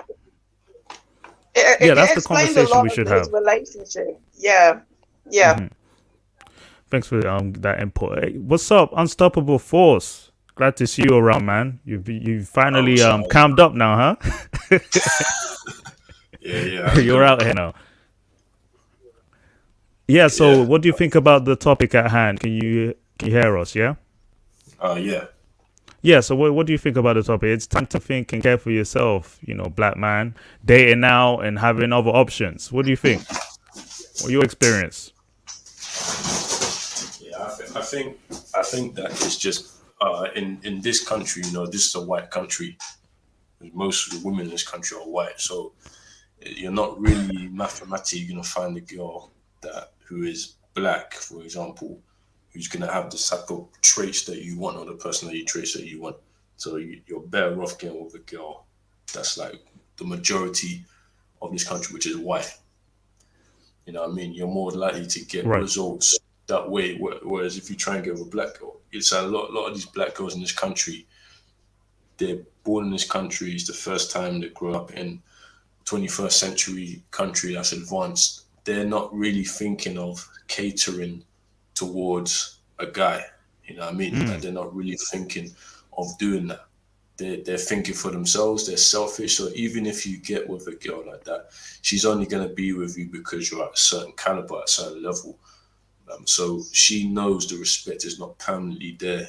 You know what I mean? She's not going to respect you because she only got with you because you're at a certain level. But she can decide, she could be self-entitled and go for another guy and just leave you. So there's no point, I think it's better to just go with a white girl, I think, or any other girl. Like for me, I'm white girls only. You know what I mean? Like I've tried talking to even mixed race girls and black. Mixed race girls are worse because mixed race girls, especially if you're a black guy, they might try and say to you, oh, you're dark, you're too dark for me, or some shit like that, or you're ugly, or why should I talk to you? You're in my complexion, some shit like that. You know what I mean? I've experienced that before, and I'm not even that dark myself, and I've experienced that. Wow. Also with black girls is just, I just feel like most black girls are just too stubborn and too masculine, very combative, and that's just my opinion. I just can't do it. I personally can't do it. That's just, you tried. I tried. I've tried. So you're where the white women at? Basically. Where the white women's at? Yeah. I mean, look, it's your opinion too, but a lot of people do talk on this a lot. The Black Western community. When it comes to women, there are things we can't find in that. Like in the UK, as you said, it's a numbers game. Like if you want to pursue white women, for example, you can find a woman of your type and trait in this larger majority country, fair. But then if a guy who wants to stick with his own race of women, that's going to be a lot harder. You mentioned how, even mixed race, the preference for a lot of black men with, I would say colorism, would say, they prefer mixed race women. But I would say that, yes, I agree too. Like a lot of mixed race women might think in that particular way too, in terms of, being sort of women of color, and then having men who only go for them, they can become more complacent when it comes to black men, and then try harder with other men of, races of men, because other races of men have their own women. But then if you want to date out, now they have to work harder. The fact that women feel the need to level up in order to divest or date out, that shows something. That means that the efforts you put into dating black men is less than the men you pursue out of the race. So it's funny to hear that, I'm glad you gave an input on that too. Before I move on, just looking at the comments here. Thanks for the views, guys, for tuning in. Hope you press the like. I think Lady A, you shared a link to my stream, right? I've seen a few more people tuning in. Yeah. Thanks for that. No worries. Thanks for that. Yeah. So anyone else, if you want to check out, Antisocial Socialites podcast, I'll even leave a link in the description below later. But yeah, this is an important discussion, guys. So what's everyone saying in the comments? There's this black guy, Nora, I really like this.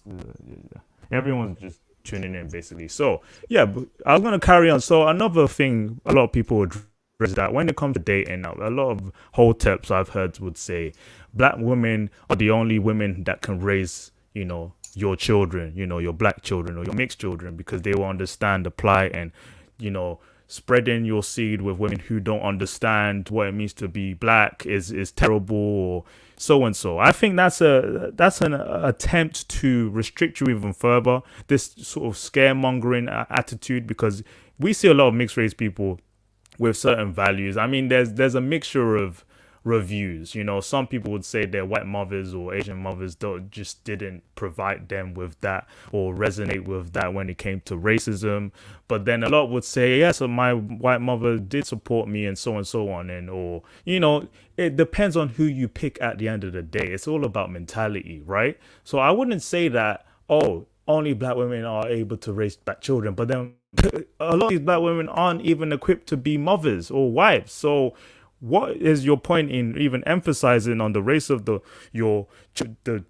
mother of your children if you're not prepared for that? I would say I would date women who are willing to be with me long term in order for me to be in a family, who aren't willing to leave or divorce me. It's like it's going to be a lot harder if I only stick to a specific race of women. But if I spread my options out, then of course I would find that woman who is more traditional, who would value sticking within the family. I believe the father of the house, in terms of culture and everything, if he is present, then your ethnicity, your background, your culture can be can resonate in the family.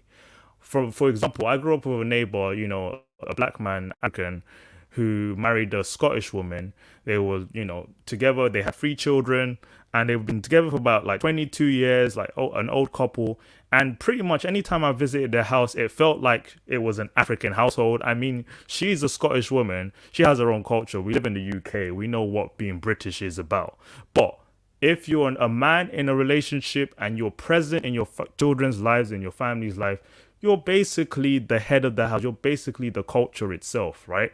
I get that black women who, regardless of who they married, if it's a white man or black man, that those children will feel like the culture resonates with them because they were so close to their mother.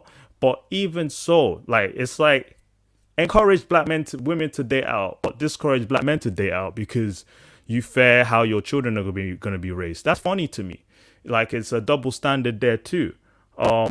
Another thing with how I think a lot of the men who encourage and push this, like the Umar Johnsons, they're the ones who aren't in their families, their children's lives. They're the ones who have multiple babies by multiple women and are spread thin.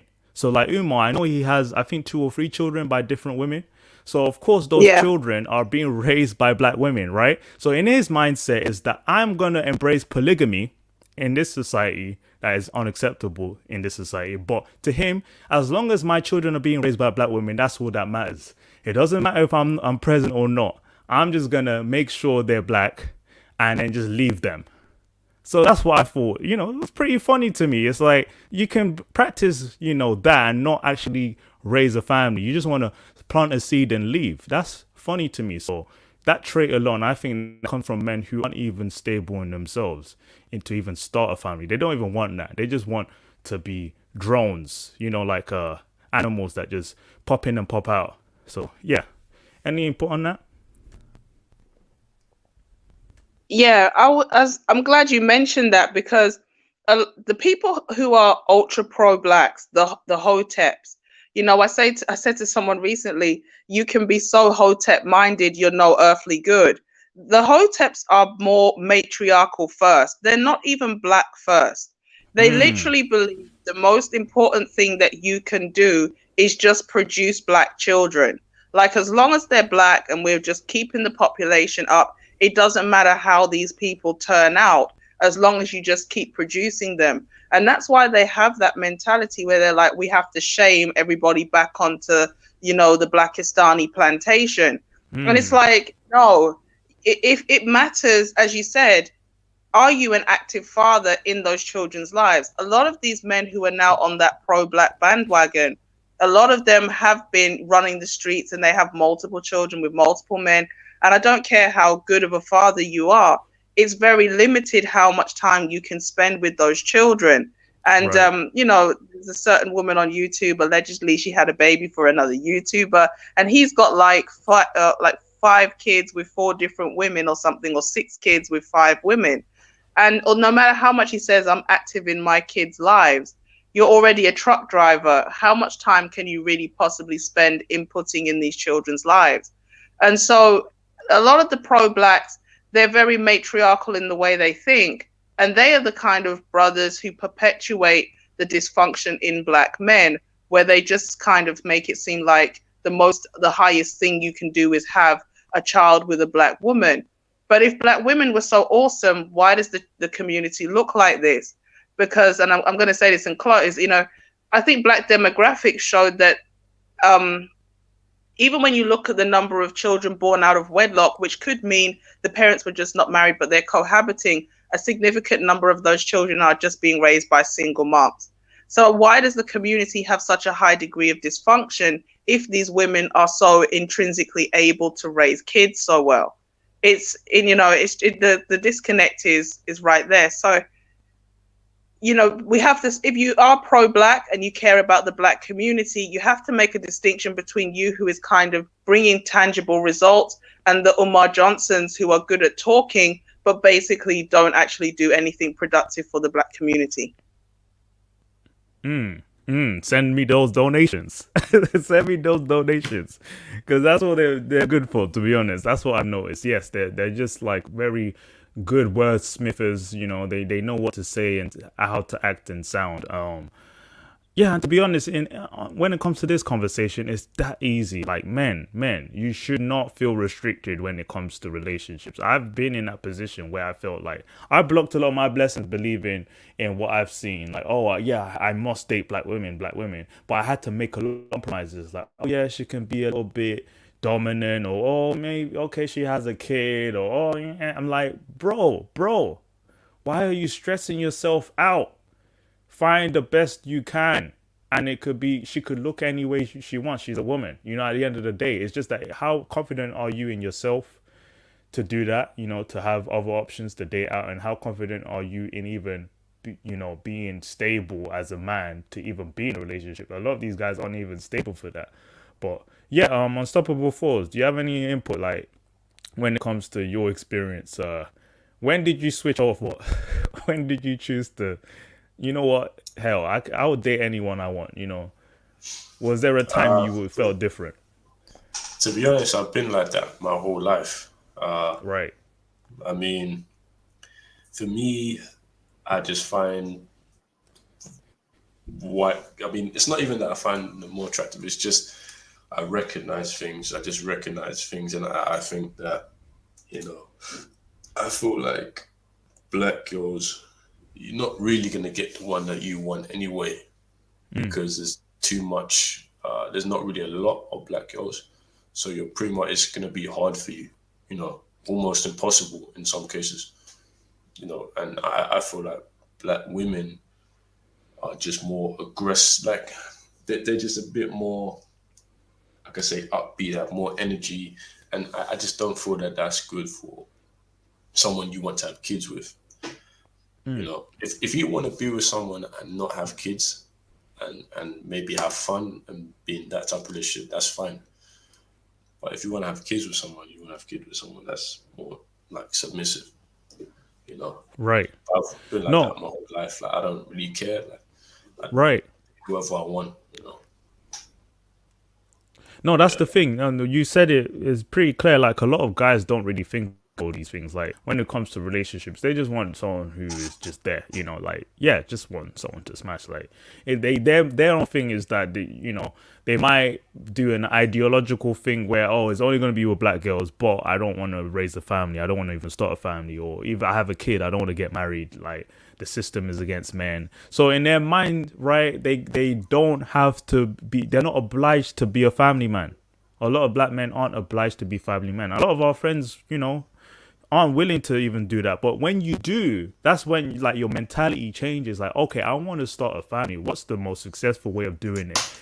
You know, the RP lens, like, what's the rational thing as a man to do? Is it to fight for this sort of pro-black, black love type of thing that is non-existent almost? It's a difficult thing to even fight for, or, you know, source out. So I would say, yeah, before we carry on, I just want to keep up with the engagement. What's everyone saying? Everyone's engaged. I just want to say one. Oh yeah. Yeah, go on. Okay, I just want to say. Yeah. Like, if you look into science, I think there's a study I looked at. It said black people in general, they produce, well, West Africans and Central Africans, they produce more testosterone. You know, which is why, you know, for example, you see a lot of the fastest runners in the world are Nigerian or Jamaican or something like that, you know, whether it's male or female. Like, you're so are you saying, are you saying your point is that there's just an innate trait? It's just that, you know, black men and women are just more aggressive? Is that what you're saying? Yeah, like they're more aggressive. Like, they have more testosterone. You know, that filters into your personality. You know what? I wouldn't agree with that when it comes to. I mean, okay, when the science may be directed towards, you know, athleticism, you know, being able to even, you know, perform in these certain sports, yeah, it makes sense. But when it comes to, like, mentality and submissiveness and being in a relationship, it's more of a cultural thing, like a mindset.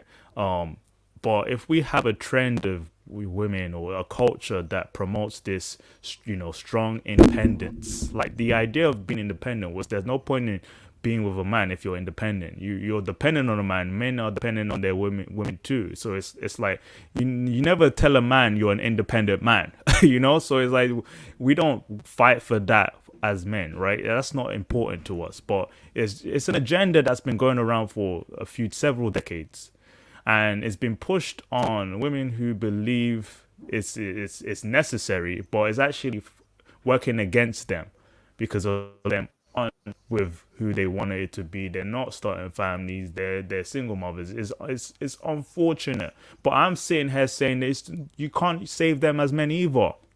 You kind of have to do what you can for yourself. You can't walk back into Blackistan to save that community if they don't want to change. Like, you know, so that's the game. I'm saying, like, you're saying, okay, it's a science behind it, but I'm saying it's a mindset. Mr. Uganda said, do you think that it's more of a London black women thing, or is it all over the UK? I lived like in several different counties in the UK. Like, London is not unique at all. Does everyone else agree? Yeah, I think if you want to find the girl, like to marry and have kids with, a London girl is not the girl for you. A girl from London, no. Really? Yeah, because London girls, you understand, like, for example. Or do you mean the culture in London? Like, okay, someone might be from London, but choose to live out like in Kent or Surrey or something. Like, that's because you have it's to be saturated. more specific. London is saturated, so if you try and meet a girl in London, you're not gonna find the girl you want because everyone knows each other. Like, it's too saturated. Okay. So too much competition. It's a waste of time. All right. I get what you mean. I mean, yeah, major cities are like that. Definitely. There's a hypergamous society. Lady A, do you have an input on that? Well. London Yes. girls are city girls. Heart city girls. Doing drugs. Yeah, I just think after a few generations. Oh, sorry. After a few generations, people start straying away from their culture and their traditions, and because Black Britain is very heavily influenced by the States. A lot of because I've met chicks from up north, and I couldn't believe, like, weaved up. I think one of them have tattoos, and they just, and I love them. They're like my little nieces, even though we're not blood. But they just look like typical strags out here, man. And I'm just like, who are you trying to attract with this look, bro? Like, weave down the back, long ass nails, and they're like, oh, guys think we're about that life, we're for the streets, but we're not. We're good girls. I'm like, yeah, but you're kind of wearing the uniform. To quote the Dave Chappelle skit, you're kind of wearing the uniform of a chick that's about that life. And so it is hard in the UK, whether you're from like London, which is obviously very diverse, to somewhere a bit more quiet. A lot of these girls are taking in the same kind of content and influence from like mainly the States. And so westernized women, they're going further and further away from tradition. And the older generation, they don't really have a handle on it. They don't know. They're too far removed from the culture, or they're getting too westernized themselves. So there's just no balance. There's no balance and guidance for a lot of these young girls. So I don't know who's more to blame, because if the men get right, as you were saying, you have to put parameters on these women and have standards that's going to force them to act right. But you might have to just get a new dog rather than trying to teach an old dog new tricks. It just is what it is. And it's tough, because a lot of these women, they're not bad people, but they've had bad advice. And unfortunately, it sabotaged them a lot.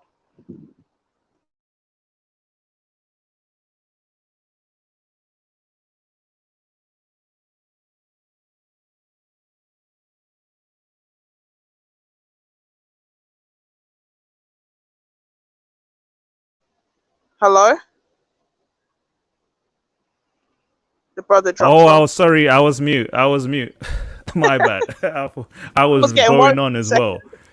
Yeah. So I was agreeing with you, and my point as well would be that social media even gave me the perception that it's just an American thing. Like when I was a little younger, I would be on, I would see these things trending, world star hip hop. I was thinking, oh, that's an American thing. We don't have these issues. Like, this is ridiculous. But then I saw a huge shift. Like, we were maybe realizing that we were exactly the same as them when it comes to how we perceive ourselves, the image we give out, how black women behave. It's like we're becoming even as bad as they are. Are you familiar with Oloni on Twitter or on social media, Lady A? Oloni. No. Right, Oloni No. is one of the I would say she's like a social media influencer. She used to blog a lot like in the early 2010s, like 2015, 2013. And she gives like dating advice, like a lot of women who give dating advice, sex advice, and she was prominent on Instagram and Twitter. Some of you on the comment section would know her, and basically she would open up her platform for confession. So a lot of women who would, she's a black woman, she would promote her platform and say, oh, women, confess your whole days, your fuck days, so that men can see that, yeah, we can hoe up too, just like them. And it's like, you might have seen it circulating on social media. It's just like, and some Americans have commented on it too. But she would just post like all these threads of women exposing how hoish they are, hot city girl behavior in the UK. And I'm thinking, wow, is this a good image to give out to like the UK? Black women don't want to be seen this way. Like the sluts. You don't want to be seen as a slut. But she pushed it, and then she also made men are trash trend on Twitter in the UK. And she's been on news platforms. It's like, oh, this is empowering for black women. This is what we want. This is what we need. But at the same time, she's reaching her mid-30s and she's still not in a relationship. This idea that she gives dating advice, but she's not settled down with her rich man like she's perceived, a lot of women would get. And it's just funny. So it's like a lot of the times in the UK, when young women are leading to that, demise, it's sad, it's unfortunate, but no one's telling them like, yo, this is not good. Like, she's an African woman, by the way. She comes from a Nigerian culture, but yet because she's grew up here, her mentality is reinforced in a way where it's like an Americanized, hey, we don't give a damn. Megan's what's her name, Megan the Stallion, let's do this, let's do whatever we want. I can settle down whenever I want. I don't care about men are trash. But you're not getting the results you actually wanted in the first place. So that's the problem. I would say that. I'm gonna post a clip of this another time. But yeah, any other input on that? Yeah, you're right, because a lot of these women, they're being raised to think that their job and their little, their little income and the fact that they can get a place and move out, and there's a false sense of security, because a lot of them feel like, because I can kind of take care of myself as an adult, I don't really need a man. And it goes back to what I was saying earlier about them not valuing having a man in their life. In their mindset, a man is kind of expendable or is optional, And the thing about it is this, for any black women who are listening, and anybody who kind of subscribes to the Derek Jacksons of the world, like, you got to understand, like, you're just looked at as a cash cow. Like, everybody sees you as just a walking check. And this is one of the reasons why I bang on these women so hard all the time, and I make so many videos about like that sector of YouTube, because it's not about hating on these women. They haven't got anything that I want, but you have to understand, they're telling you what you want to hear in order just to get you to give them your money. And they're not happy, they're not satisfied, they don't have a man. And then all they've done is pay their mortgage with your money. They haven't got a man, and neither have you. So it doesn't make any sense. You have to look at the result. Is the information you're getting really bringing you closer to a positive result? Because these women have been told, through feminism, you can do what you want, you're equal to a man, your options are always open to you, blah, blah, blah. And that's not the case. And unfortunately, these women will only find out that's not the case when it's too late for them. No, I completely agree with you. That's the modern woman, right?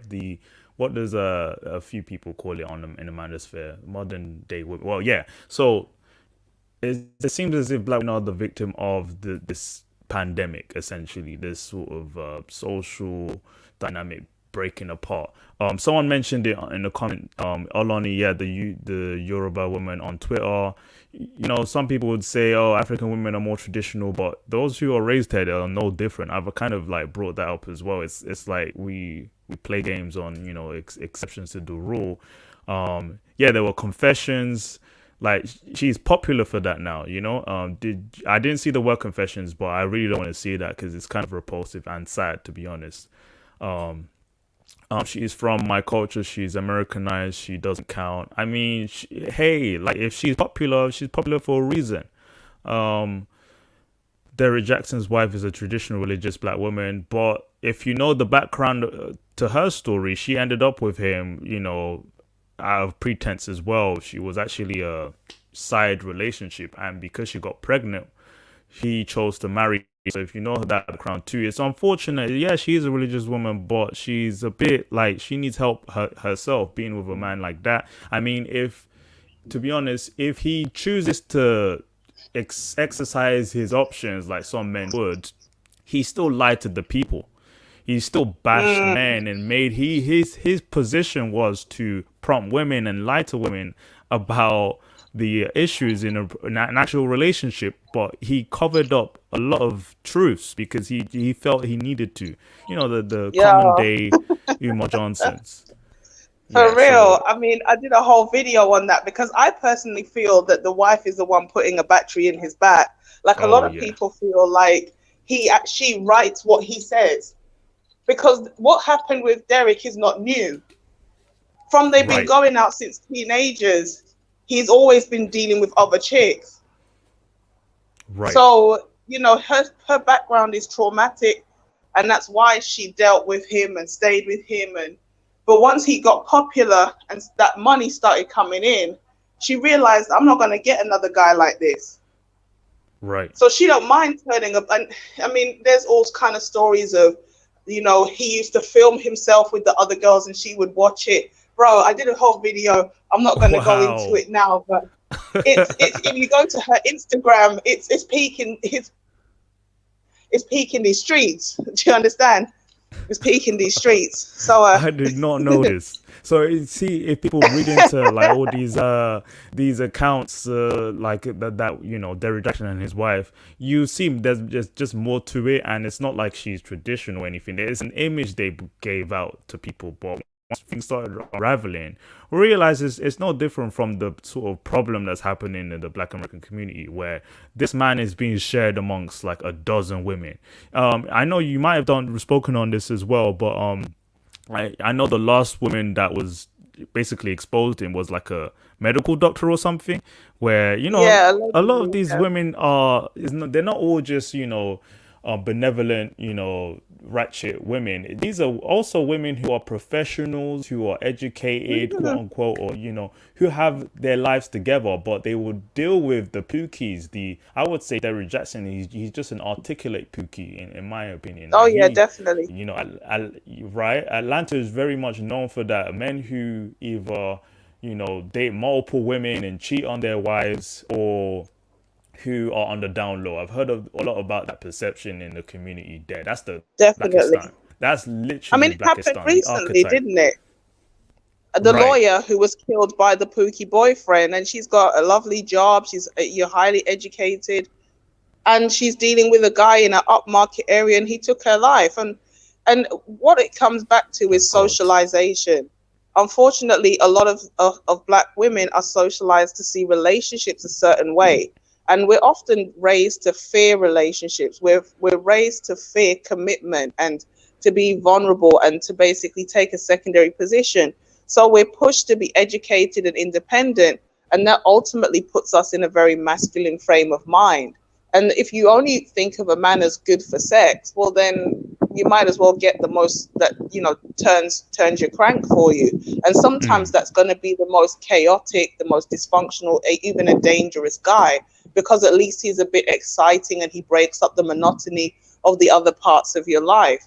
And so from the, you know, the regular Keisha in the projects all the way up to some of these so-called educated, high-value women, a lot of them are still, I'm a PhD, they're still dealing with the same bottom barrel types of men. A lot of it starts in childhood, you know. No, exactly. You know what?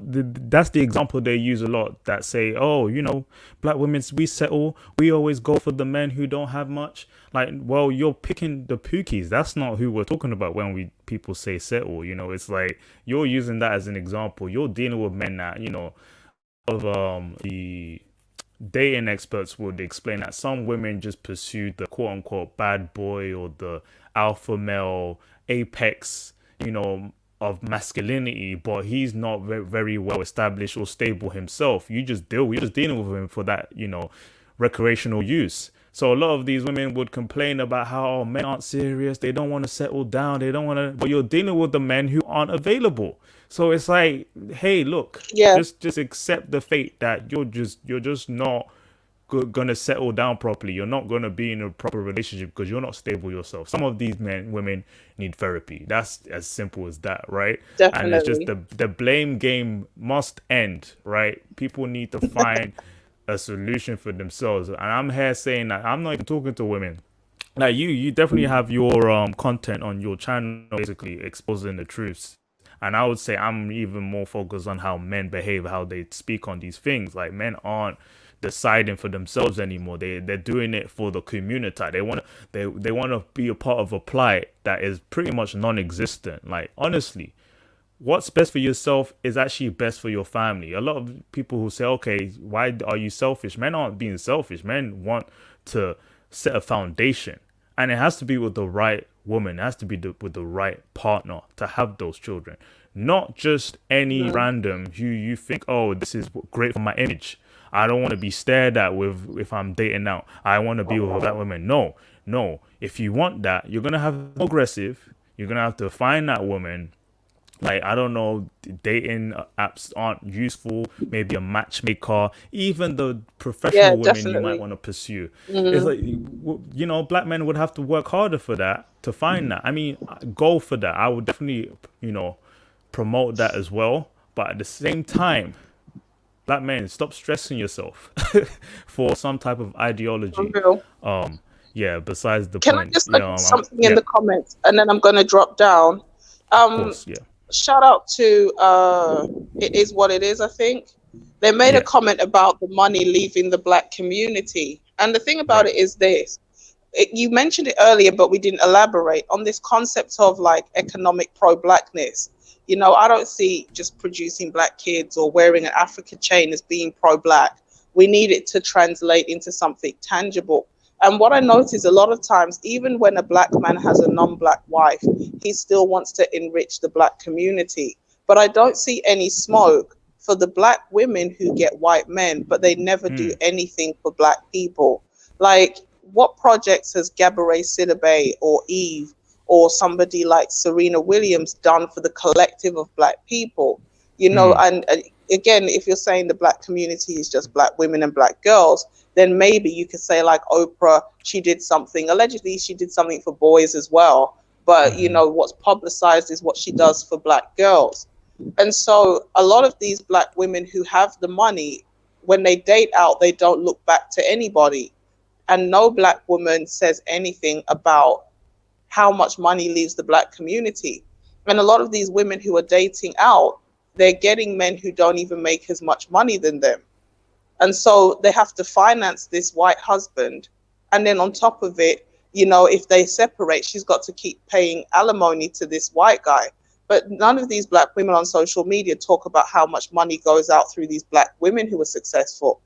But black men could be with a white woman and still be investing in black projects. So there's always a lot of a double standard in this kind of thing where people want black men to stay in the community and just suffer with something that is like a bottomless pit. If these women and these people don't want to build, no matter how much money you throw at the situation, it's never going to get fixed because the people don't want it to be fixed.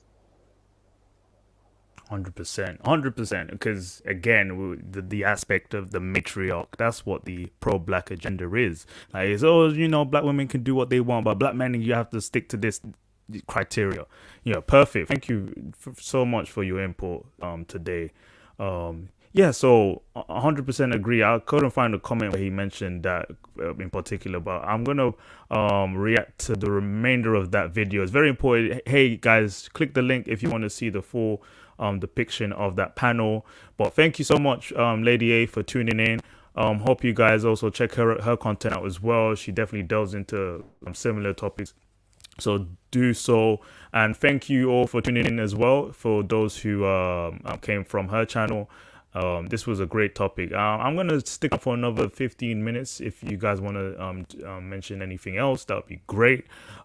This is an important topic to have, and I think it's necessary. It's particular for black men, like to really see that, look, like, you need to live an abundant, productive life. You can't stress over things that you can't control. Okay, these quote unquote prophets of the Pan-African movement don't speak for majority of us. Okay, how are you gonna find peace in your life if you can't find it in your community? Like, you don't have to leave your family, you don't have to leave your friendship group or your circle of people. You just have to prepare yourself for your future. And are you prepared? Are you truly prepared for what you want? You know, maybe you don't want a family, maybe you don't want kids. So in particular, this is not your concern at all. But for the men who are family orientated, you don't have kids yet, or you do, and you want to start afresh, you know, have a family, think about how logical it is going to be for you.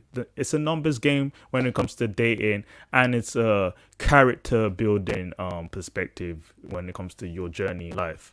But yeah, before I carry on, just checking on the comments. Thanks for all for tuning in. Please like and subscribe. Mr. Uganda says, suddenly people become concerned about fiscal spend and community expenditure when black men are proximate to money. Indeed, like, this idea about circulating within the community, it's an important aspect, but it's not based on relationships. You know, the woman you marry. I mean, there's a huge economy when it comes to marriage, but a lot of these families don't even have any capital. But the men who even date out could also contribute. We've seen examples of that so many times, like the big billionaires, millionaires who you know, who might have had a non-black partner, are still giving out 10 times more than the Hoteps, the Umar Johnsons, the Tariq Nasheeds. Like, you know, like, we can speak on that like separately. Let's stop playing tip for this. Serena and Venus has also put in a lot for diversity. I agree too. Like, even women who choose to date out, like, if they contribute whatever. No, you know what, you say it like it's like, no, when we talk about contribution, we're talking about actual capital, like giving back to the community, not just being black in the sports industry. Winning trophies isn't gonna stop, you know, get us out of the, you know, projects and ghettos and poverty. Okay, you know, that's great representation, but there's more to that than just winning medals. Okay, you know, that's the one point I would stress on as well. But anyway, thanks for your input though, Mr. Uganda. Maybe you need to call in. Yeah, please, if you have an input, just hey, tune in, give us word for word what you think, and then we'll discuss that as well. Black people need to do is honestly focus on those younger black males and females and teach them better. There's men who have the trash behavior just like the women. Yeah, fair enough, but we don't live in that type of reality when it comes to who is being propped and promoted more. And, you know, men and women, we live in the Western world. We know how it is when it comes to who is valued more, okay, in relationships, in economic opportunities. You know, it's almost as if we've forgotten how the triple minority is a thing now. If you're, you know, black woman in the corporate world, you're more likely to be represented more because you are a double minority. And then a triple minority could be someone of the LGBT community, black and a woman. We want to teach and level up young black boys and girls, yes, but we know for a fact that a lot of the times black boys aren't in a position to even, you know, level up, not be having a father figure in their life because he doesn't exist. You know, there's no family structure there to stop him from pursuing bad things and street activity and stuff like that, compared to a black girl who is less likely to. It's just a gender difference in growth. Thanks for being on the panel. Yeah, that's fine. Just you can. I'll be around for a little while. Any input? LeBron James is with a black woman and opened a whole school. Yeah. So these are examples, great examples. But does it really matter who he's dating? There are a lot of other athletes who may not be with a black woman. Does it change how they behave and act? We use those examples. Look, Robert, I don't like using him all the time, but he's the biggest contributor to the black community. Robert L. Smith, he donated millions. He took student debt. He erased student debts for hundreds of students in HBCUs in America. I'm not sure if you're from America, but you'll be familiar with him. But let me just continue the video real quick. It's got 4 minutes left on it. And tell me what you guys think. Hold on. No, I'm gonna keep smashing you, put you in the category of, you know what? Just a fuck. Never gonna wife you up. And then wait, what are we? Nothing, because you don't add any value. So it's like, what do you want? I understand what you guys are saying, and I think I do need to be more open, but I just forget the platform itself. I want you to listen to the responses from black women and the Latina women on the platform and how they differ so much. It's unfortunate it's this way, but it's gonna open some eyes. Like, people need to understand that men in general pursue women who are cooperative, submissive, feminine. Why is it that black men struggle to get into relationships with black women in the West? It's because of this. All right, so let's have this as an example for people watching.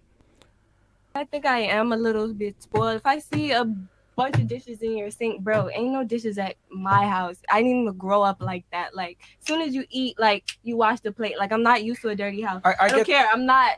You should be cleaning yourself. I'm just not doing it. I'm not doing it. It's okay. Like, you can and why is my value cleaning? Ladies. Why? Like, why can't I be more of a... Yo, look. Okay, maybe y'all do what you want. Y'all do what you want. We're not telling you have to do this. I'm simply telling you there's reactions to your actions or inactions. There's consequences to your decisions. So if you do what you want to do, which is what you guys are saying, I'm giving you guys the male reaction to that 9 out of 10 times. Fair use. Let me finish. The point I'm trying to say is this. Men are never going to tell you this, though. Because if a man says something like, hey, I really enjoy it when after I have sex, women make me a sandwich. Or I really enjoy it when women keep my place clean. Or I really enjoy the fact that I don't have to say shit. And when I leave for 10 minutes, I come back, the place is spruced up. Men are never going to say that. Y'all want to know why? Because they get the reaction that you guys just gave now.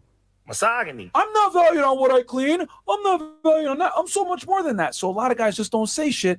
They're like, bruh, I don't want to deal with the headache because she's going to fight me on this. She's going to, say, am I a fucking maid? Blah, blah, blah. So a lot of guys are just going to, what they're going to do is sex only category, be silent about it, and go source other girls. I mean, it is what it is. I'll dress up like a maid and clean. I feel like there's a difference between, okay, we're just dating and then you're my boyfriend and sprucing up the place and then cleaning the place. Like, I feel like there's a difference. So then pay your own dinner until he's your boyfriend. Bam. Bam. See the difference? I don't want to get flagged for their content, but notice the difference. Can you notice the difference? I will speak on it more, but Mr. Uganda, thanks for tuning in, bro. Do you have an input on this? So that was from a live stream last night, by the way. But yeah, any input on this topic? Thanks for tuning in. Normally, I don't call in. Like the rule I won't call in to other. Even if I like the show, I don't call in because I just try to like take it in. But that video you showed really triggered me. Now, this has been my entire premise, and I think Lady A has said just about the same thing. Is that black woman doesn't know how to read the room. You literally just had a non-black woman before her saying how she wants to be the most feminine and accommodating wife, and she's gonna she's gonna clean up, and that she finds that cleaning is something that she can give to her man. You've literally had that just before you've spoken, and because this black woman doesn't know how to read the room and she doesn't understand that she's that she's meant to be a good representation. She's literally contributed nothing productive. All she's literally done is complain about men. Men want women who will clean. Like, and the thing is, right, is that no one's gonna sit up there and say the man's gonna be a bum. We're talking about you doing something for a man who is deserving of a clean house. And all she had to say was, I was raised like this. The thing, this is my problem, is that she doesn't understand that even whilst you're sitting on that show, they're competing with you. They are already competing with you. And they already got a good representation out of what they said about how they're going to cook and clean for men. What she did was shoot herself in the foot. And what she's done is she basically chucked herself out of the competition. Lord. What's funny was, this is a longer video. Like, there's 2 different clips I was going to post, but I'm telling you, man, literally a sad example, of what's going on in the West. She's not the only one. Of course, there's like 5 different black women on the show and 3 Latinas, and they all say the same thing. And then, of course, there was one point where not all black women think like this. Of course, some black women are traditional. You saying that she's not reading the room, I agree with that, but at the same time, she's being her genuine self. And I think when that comes down to it, it's very important for men to see that, especially black men, to see the contrast between the two. It's sad that it's like that, but if black women think this way, then it's important for us to see why, okay, pursuing a certain type of culture may be a difficult thing. So, like, the people on the comment section who are saying that it's important for black men to be with black women, but at the same time, are you finding those black women that are capable of, being in a traditional household with you? Oh, this idea of, I don't want to clean up after him. Like, it's sad. It's sad when, okay, you can have that opinion, but a Latina woman is saying, I'm willing to wear a maid's costume to cater to my man. It's like, yo, the contrast is insane. But yeah, thanks for noting that down as well. I didn't want to be the only one saying it, but you can see it too, right? Yeah, I wanted to add one more thing just before I jump off, right, is that I feel like white women are more baseline masculine. Like, I actually do feel like that, because even when you look at history, they're the ones who are literally out there marching, and they're marching for more rights. They're literally fighting against their men to get more rights. So when you see that white women are now trying to fix up their image, they're literally acting more feminine to get what they want. They know how the game is meant to be played. Even those Latina women, people know that those Latina women be feisty as fuck. They be throwing plates across the people. Exactly. All of these women, but when they come on here, they understand we have an assignment to do. It's about acting. You need to act feminine to get the ring, to get the bag.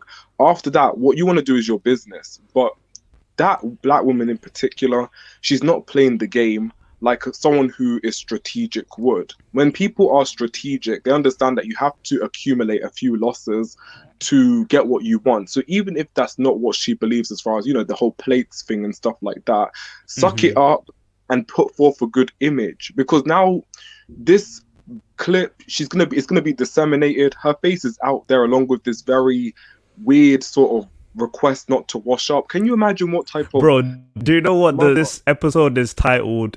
Ebony versus Latinas. So already it's dismantled, it's going to be circulated, and this is the example of a black woman, and this is an example of a Latina woman, just as what you're saying. Yeah, carry on. Can you, can you imagine she's going to maybe she wants to be in a man's life, maybe in like a few years. The man's wife, the man is going to have a mother who's going to watch that video. And then all she's going to see is that this woman is not going to take care of my son. This woman is the type that's going to, leave his dirty plates, who's not going to iron his clothing, who's going to set him up to fail because she's angry. This is the type of wife that will give him bad advice so that he doesn't get a promotion because she's selfish. Like, these are red flags. This is not what you do. I'm so disappointed in her, because I felt like, because I was watching since you played the last clip, and I just felt like it was night and day, like you said. And like, when you have a contrast as sharp as that, there is essentially the right answer and the wrong answer. And I felt like she gave the wrong answer. I don't care if it's true or not, but she gave the wrong one in terms of representation, in terms of how to appear as a more, respectable woman who wants, a marriage.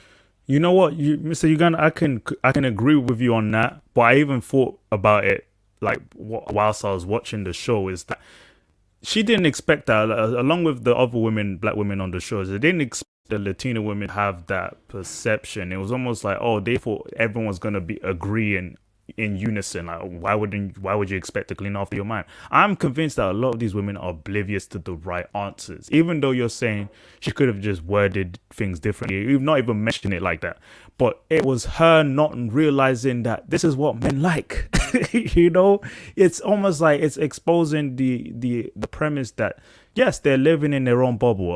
Let me respond to what someone else was saying here. It is what it is said. Hold on. Could you 1 second?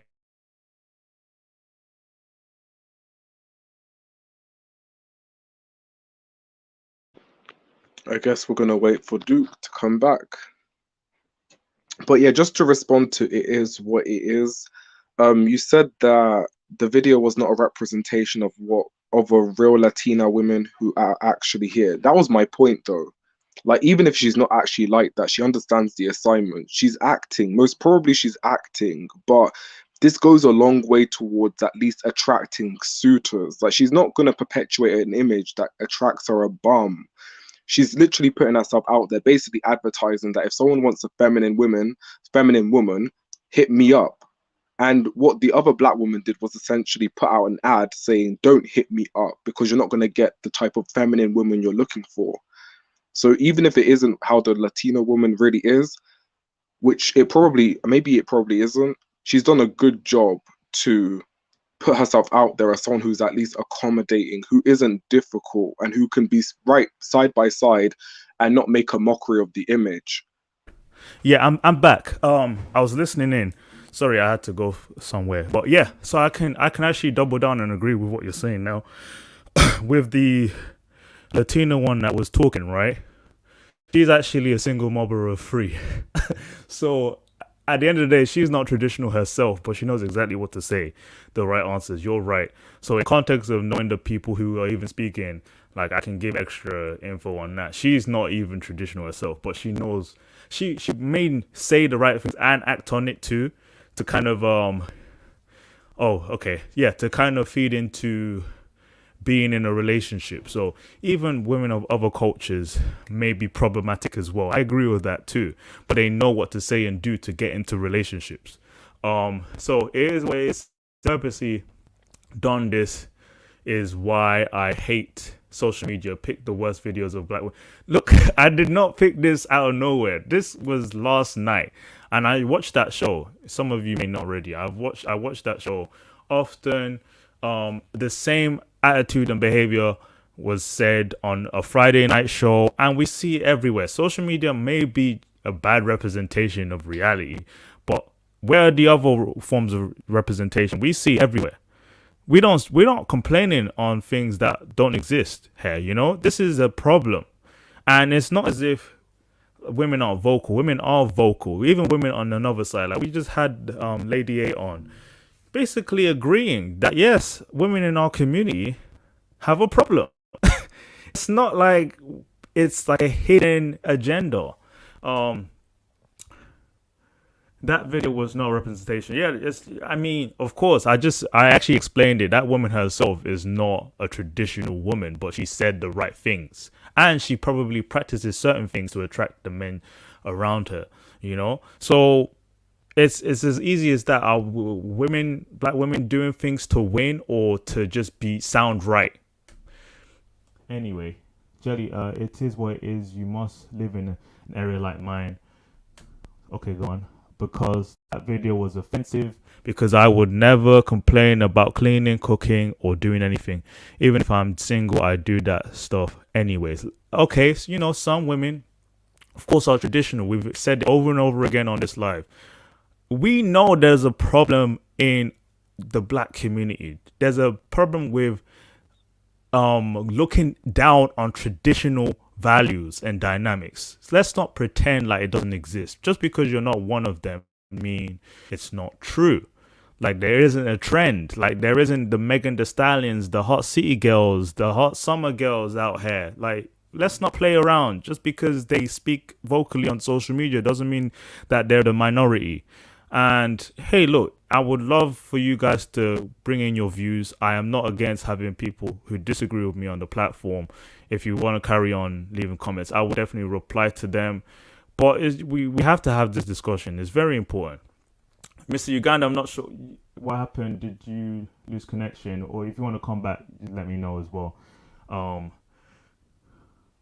What was it? It's sad they choose the worst. It's not the worst black women. This is the average black women. Stop playing. Stop.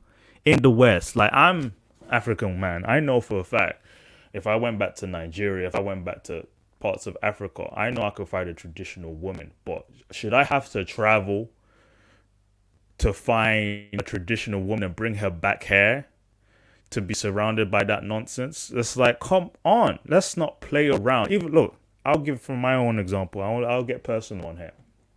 Even my own mother has seen those traits. She is seen it. She's told me that, look, son, you can date who you like. You don't have to focus on black women because the ones here, like, she's a traditional African woman. She's upset seeing the trends that she sees in the UK and America, even amongst African girls who are raised in the UK. So we can't play around and say it's just men being delusional. They're just picking from the extremes. Like, let's not play that game. Come on. Uganda. But you understand, yeah? It's like we can agree to disagree, but at the same time, we can't play like this isn't like this is an agenda that's lies or fake. It really isn't, you know? There is a lot of dysfunction. We discuss it a lot. It's important. I mean, that video alone showed a contrast. And like Mr. Uganda says, you're picking the wrong answers. But I'm convinced she believed that was okay. You know, it's not as if she thought that through, but it came from her own perspective.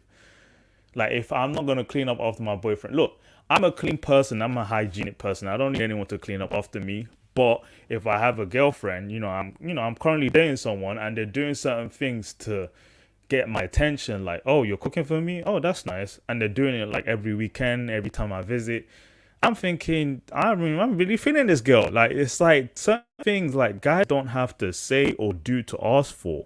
It's just, it innately attracts us. Just like a man who's a gentleman, who opens the door. You might like a man who buys you flowers. You like a man who would willingly pay for everything, and even when you offer to pay, he says, no, I'll take care of it, I can handle it. That's the role a man plays in your life. So it's like, why is it that, okay, when a woman behaves that way, it's a debate now, black women that disagree and agree with that, and it's like, oh, well, they're not a minority. It's a thing today to talk about the strong, independent black woman. If you're independent, you don't need a man. You really don't. So the men who know that they can, first and foremost, men feel dependent on a woman too in a relationship. Like, I'm going to provide it, but I hope you can take care of my children and can take care of the home. Or if she's working as well, like, we can dynamically cooperate with each other. But I'm convinced, personally, I believe a man should be a full-on provider. Whatever you make as a man is your family. Whatever she makes is hers. I believe in that whole entirely. Not everyone has to. What else is everyone saying? I mean, I hate ignorance too, but it shouldn't be subjective. There's fact and there's fiction. Like, there's statistics that back this up too. It's not just extremes here. Before I carry on with the video, to react to, Uganda says the black woman didn't understand at all because you are open to doing the majority of the cleaning and doesn't mean you always will. He most likely would wash his dirty plate. He is patterned right. Look, we're living in a modern era. Like, this idea that men shouldn't be in the kitchen. I know both my parents taught me how to cook. Like, they said, yo, come and go in the kitchen and learn how to survive, basically. A lot of us don't even get married until later on in our life. So might as well cook while you're a single man. Like, what the hell? So I don't believe that, those are traditional roles for women, but today, like, a man who can take care of himself is good, but when his girlfriend, for example, shows that she can support him while he can be his gentleman self, what are you bringing? So when we talk about what do women bring it to the table, it's not that your career, your salary has anything to do with it. Can you be a woman? Yeah. So yeah, I was gonna carry on with the video, but I've got Lady A coming back on. I hope you want to tune in and give your further input. Yeah. What's good, man? I just wanted to say, right, this is the problem that we have in the Black community right now, yeah, with Black females. We don't understand how representation is so important. Okay, at the end of the day, this is why I get really frustrated when I debate a lot of women and they talk about, white women do it too. We all know that they don't just do it too, they do it more. But they are so protective of their image. And it's not just, white men like protecting the image of white people, but, they have an image to uphold because, people of other races, they understand the importance of working together. They understand we're stronger when we want to go conquer if we stay united. So don't get it twisted. We know white women are the ones, as Mr. Uganda said, about how they can actually be quite aggressive. They can be quite contrary, actually, when it comes to when it comes to things like starting feminism. Black women didn't start feminism because we often had a very egalitarian community. It was them who were like, we want to dominate. But what happened was the women have come to understand that at the end of the day, if they want to have a certain degree of power over other people, they have to still stick with their men. Black women don't really value men like that. So as a result, they don't think about the way they present themselves. Yes, this woman might not represent all Black women because there are lots of decent Black women out here. But if the decent women are silent, it doesn't make a difference how many they are. You don't realize or believe they exist. Whereas the women who are in other races are probably more degenerate than a lot of Black women. But because they make sure they elevate the most upstanding, our perception of the women of other races is much higher. Because when we get drunk, I don't want to be rude, but when we get drunk, not me personally, but when people get drunk, there's a phrase we attach to it. Something girl wasted. Okay? I don't know if you know that expression. Oh, yes, yes. White girl wasted, huh? Because at the end of the day, they had a reputation. It's like, I didn't have a good time unless I woke up the next day and couldn't remember what happened. Do you understand? Right. And so Understood. The behaviors are out there.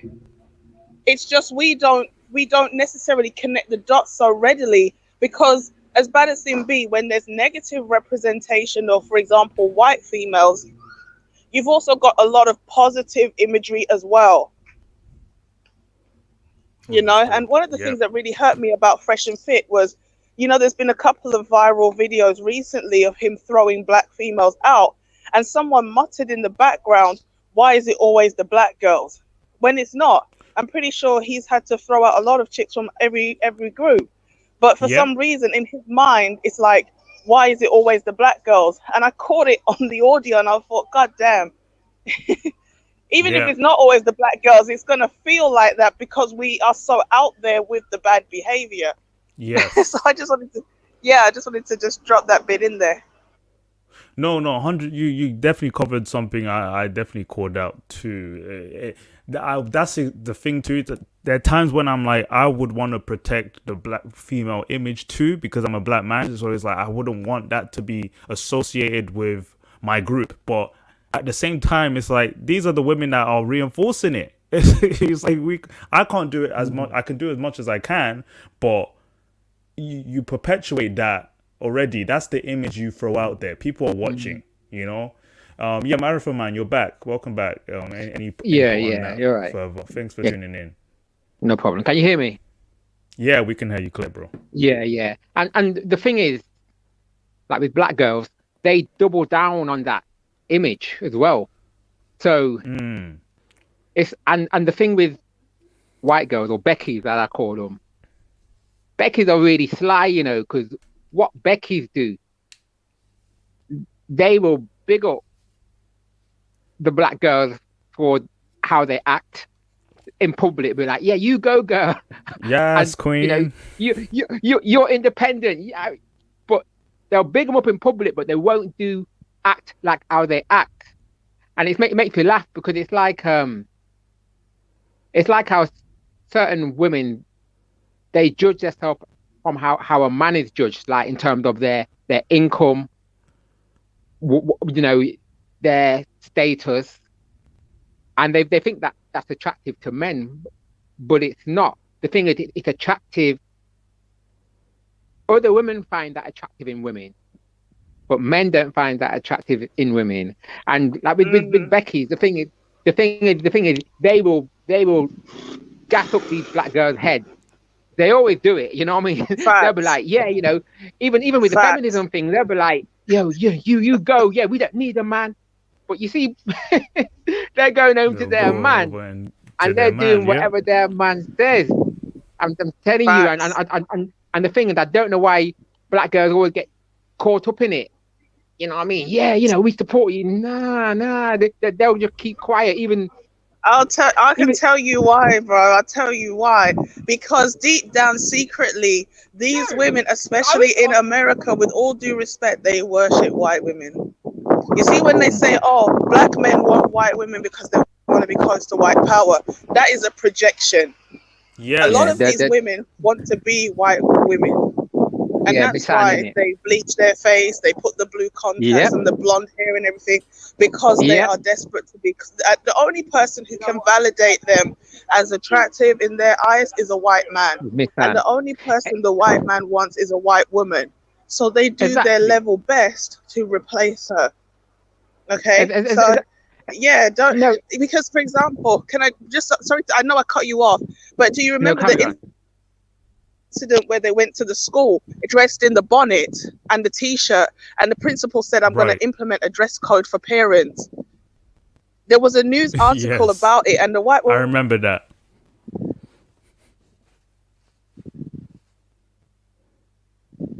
Lady A, carry on. was like, you know, and I was like, yeah, you black woman's head to do that. Right. I remember that. Yeah, we can hear you now. Yeah. And the white chick on the panel, on the anchor, the desk, was like, yeah, you know, sometimes it happens. I was like, I know for a fact you would never go into the principal's office with rollers in your hair in your pajamas. And black women are really following you as if to say you're giving them good advice.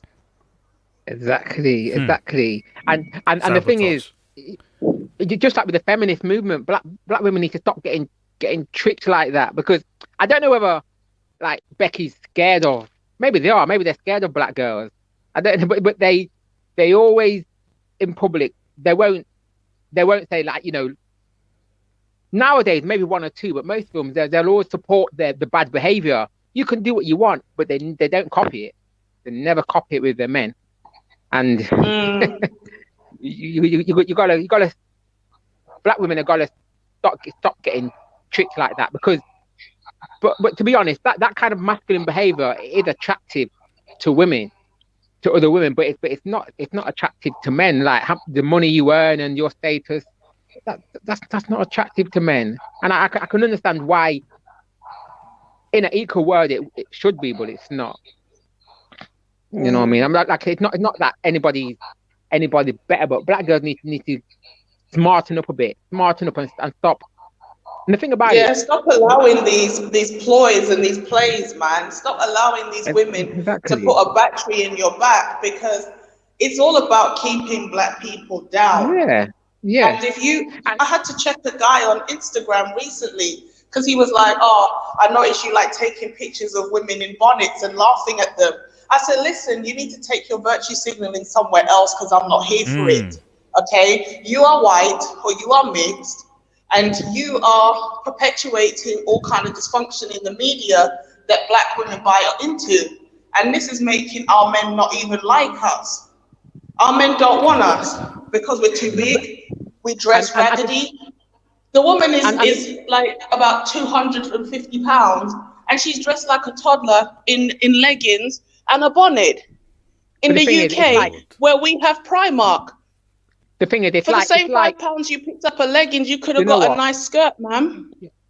But do you know what? You know what? They don't care. That's the thing is that they're showing us they don't care. You know what I mean? They don't care. I see women in bonnets in Asda and that, and I think they just don't care. It's like you must like us, and it's ridiculous, and especially when they go onto social media, like on Kevin Samuel's show, and they just don't give a damn. And you only see black women do that, and the problem is it's not only the ghetto quiches, it's these, you know, Educated women who you think would know better. Yeah, exactly. It's like us as black men. We try to be productive and black men, and it's like us acting like some roadman and going on. We don't carry on like that. There's a level, but with these sisters, they could be a PhD and they're still acting dressed in the same way. Leave that for the ghetto girls. But if you're trying to portray a better image, you can't say, oh yeah, they can wear what they like. So as black men, we can't help women who do that. We can't help them. We can't help. It's not us affecting their image, because we're not telling them we love bonnets.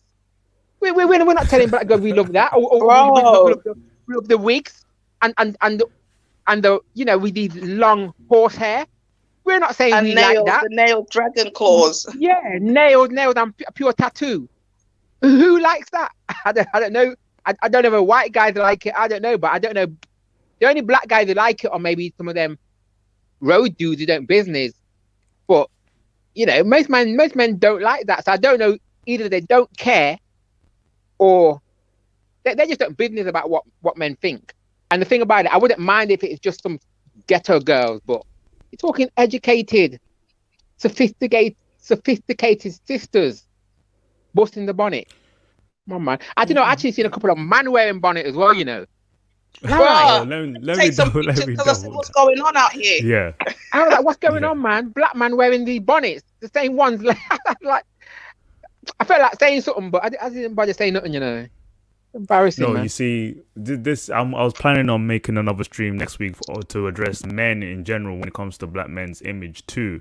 But I would say this, when it, like with other groups, ethnic groups, right? Like, okay, white people, for example, they behave a certain way based on their class, their status in life, right? Yeah. If a white woman is a chav from a lower working class family, we can tell who she is, and she behaves a certain way. And look at how the majority society treat her. Exactly. Because, she's looked at as beneath, and that's a class system in general. And then the conservative white woman who is posh or whatever, they compartmentalize their behavior based on their class. But for some reason, in the black community in the West in particular, we don't have that. We somehow embrace the bottom of the barrel culture and behaviors that we shouldn't be. We shouldn't. So the educated people as well are doing the same thing. You know, Duke, it's like if I go Asda or Lidl, I see enough them white man, the homeless man or the homeless woman on the street. Them white people ain't looking twice at them. They're not looking twice at them, and they're white. And the white people are going back. I see a couple of black people give them money. White people don't business with them. They don't care. And you know what I mean? It's like they're white, but they're not thinking, oh, because you're white, I'm gonna. No, they don't even see them. The majority of people I see, because I live in Birmingham, I see a couple of black people give them money, some Indian people, but the white people, they ain't giving the white people no money. They departmentalize, you know what I mean? They're on that level. I'm not saying it's right, but and we need to do that as well. We need to do that. We need to save everybody. Yeah. We need to do that because I see a lot of people saying, "Oh, we need to work together as a whole." Like you can't save everyone. You really can't. And so, like here, we're saying when it comes to relationships, Men can't expect to wait on black women to, I don't know, be prepared for a relationship. If they're not, just find who is. Like, don't stress over it. Let me read the comment real quick. Someone said something we wanted to cover real quick. Here's what it is. I'm not saying our community is perfect. It's just a shame we sit here and shame our men or our women for these other races and cultures to laugh and continue to disrespect us. No, this is amongst us. We can critique our own as we should. If we sit around and we just pardon behaviors, because that's what's been happening for the last few decades now, where we just allow things, we're enablers. That's what our problem is. We don't critique our own. We don't say, this isn't good. We shouldn't be overweight. We shouldn't dress a certain way. We should shame them. Now we're pushing for a different look. Oh, you should wear a bonnet to work. Like, ridiculous stuff. They shamed Monique for saying that black women need to stop doing that. But now they're mocking it and saying, oh, we should start a movement. What you're saying now? It's like we're enablers and it's terrible. So we have to address it instead of just, beating around the bush. And other communities do it too. They mock the people who behave a certain way, but we don't. Until we do, we could see a change. Let's not promote dysfunction. And that's what we've been doing for so long. And so I'm saying as men, the only thing we can do at this point is to go to where we're appreciated, where we're wanted. When it comes to relationships, go where the stability is. You don't need to enter into more dysfunction just to fix it. Save your hair follicles, man. It's too much stress. But yeah, that's what I would add on. Yeah, Lady A says she'll be back in a minute. Anything else you want to input on that? No, that's 100%. You know what I mean? We can't we can't save everybody, and we live in the UK. It is only 3.3% ethnic black people. So it's not like we live in Africa. So our options are going to be limited if you stick to your own community.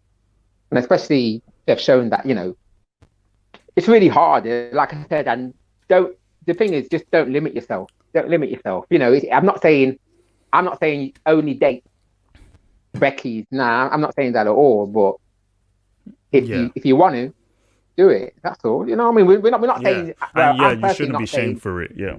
Yeah, don't be shamed. It's like, if you find someone who's cool with you, deal with her. But don't think, oh, you're selling out the black community, or you're not black, or there's something wrong with you.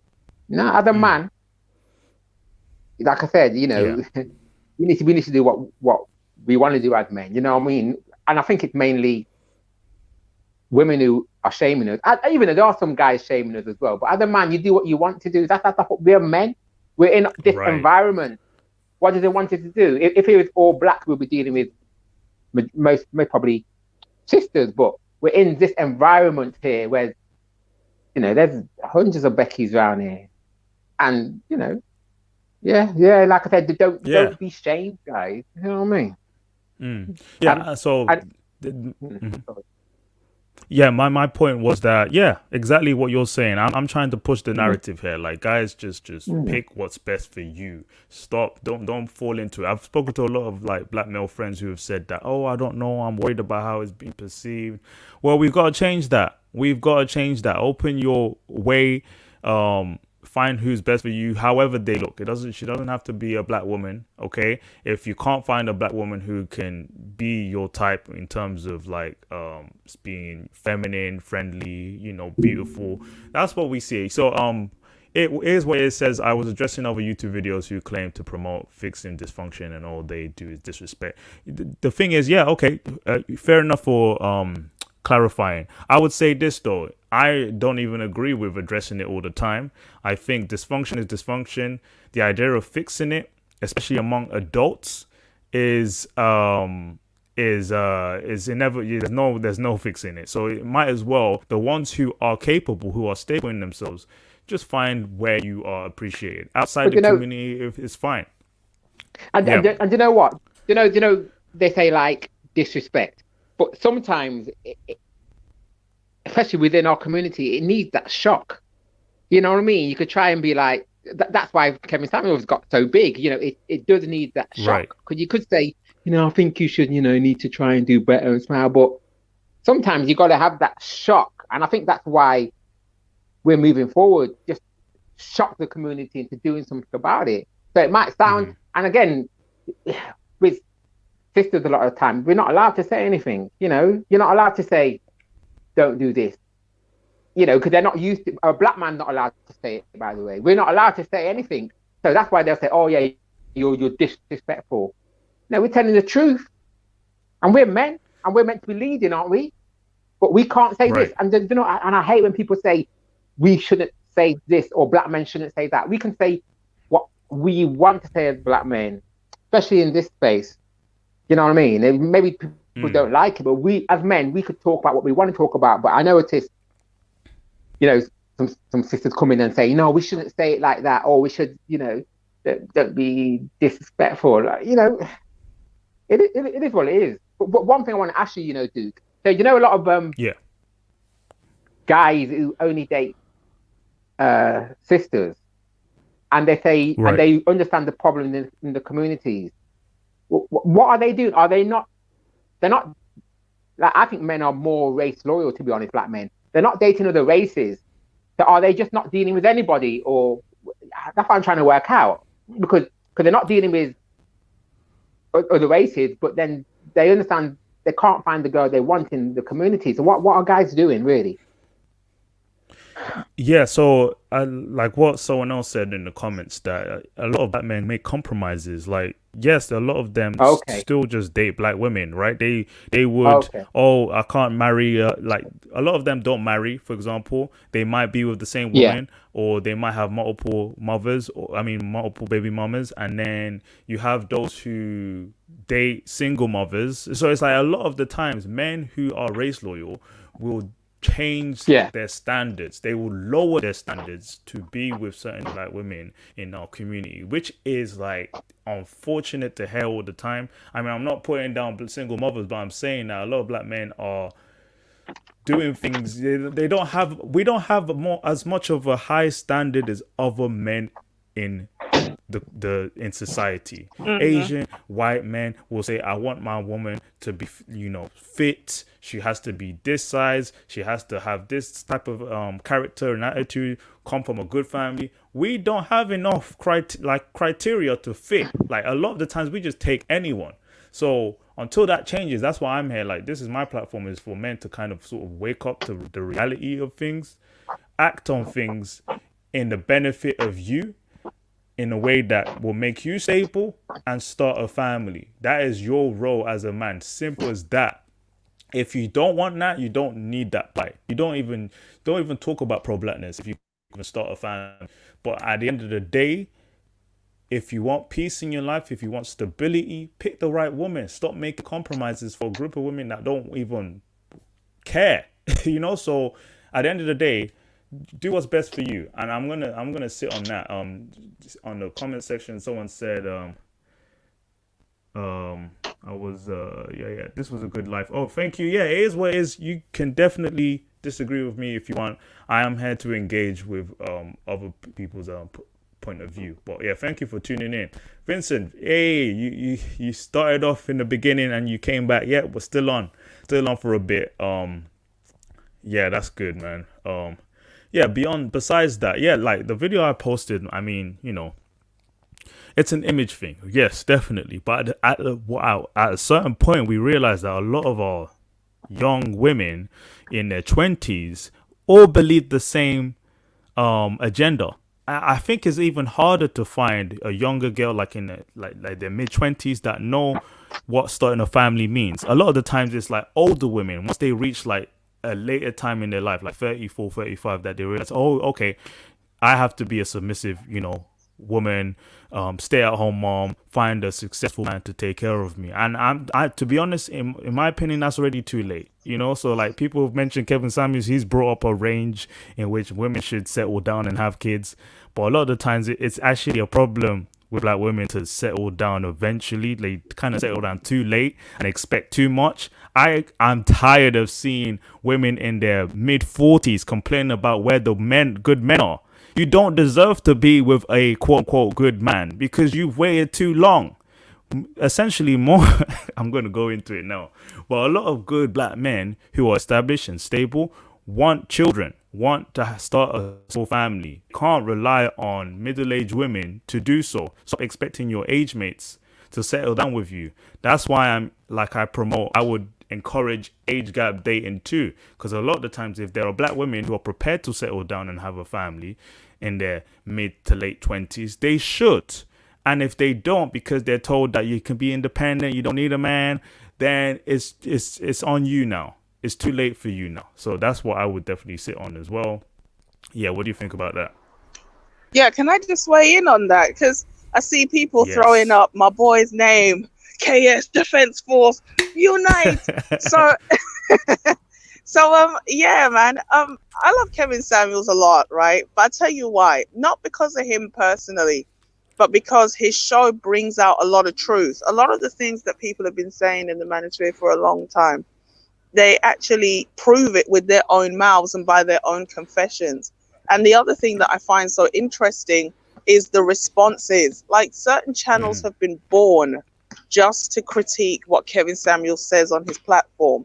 And so when these women rally around these dissenters, it becomes quite hard to understand why you have such a problem when these are what the women say with their own mouths. Okay, yes, Kevin Samuels has been divorced twice.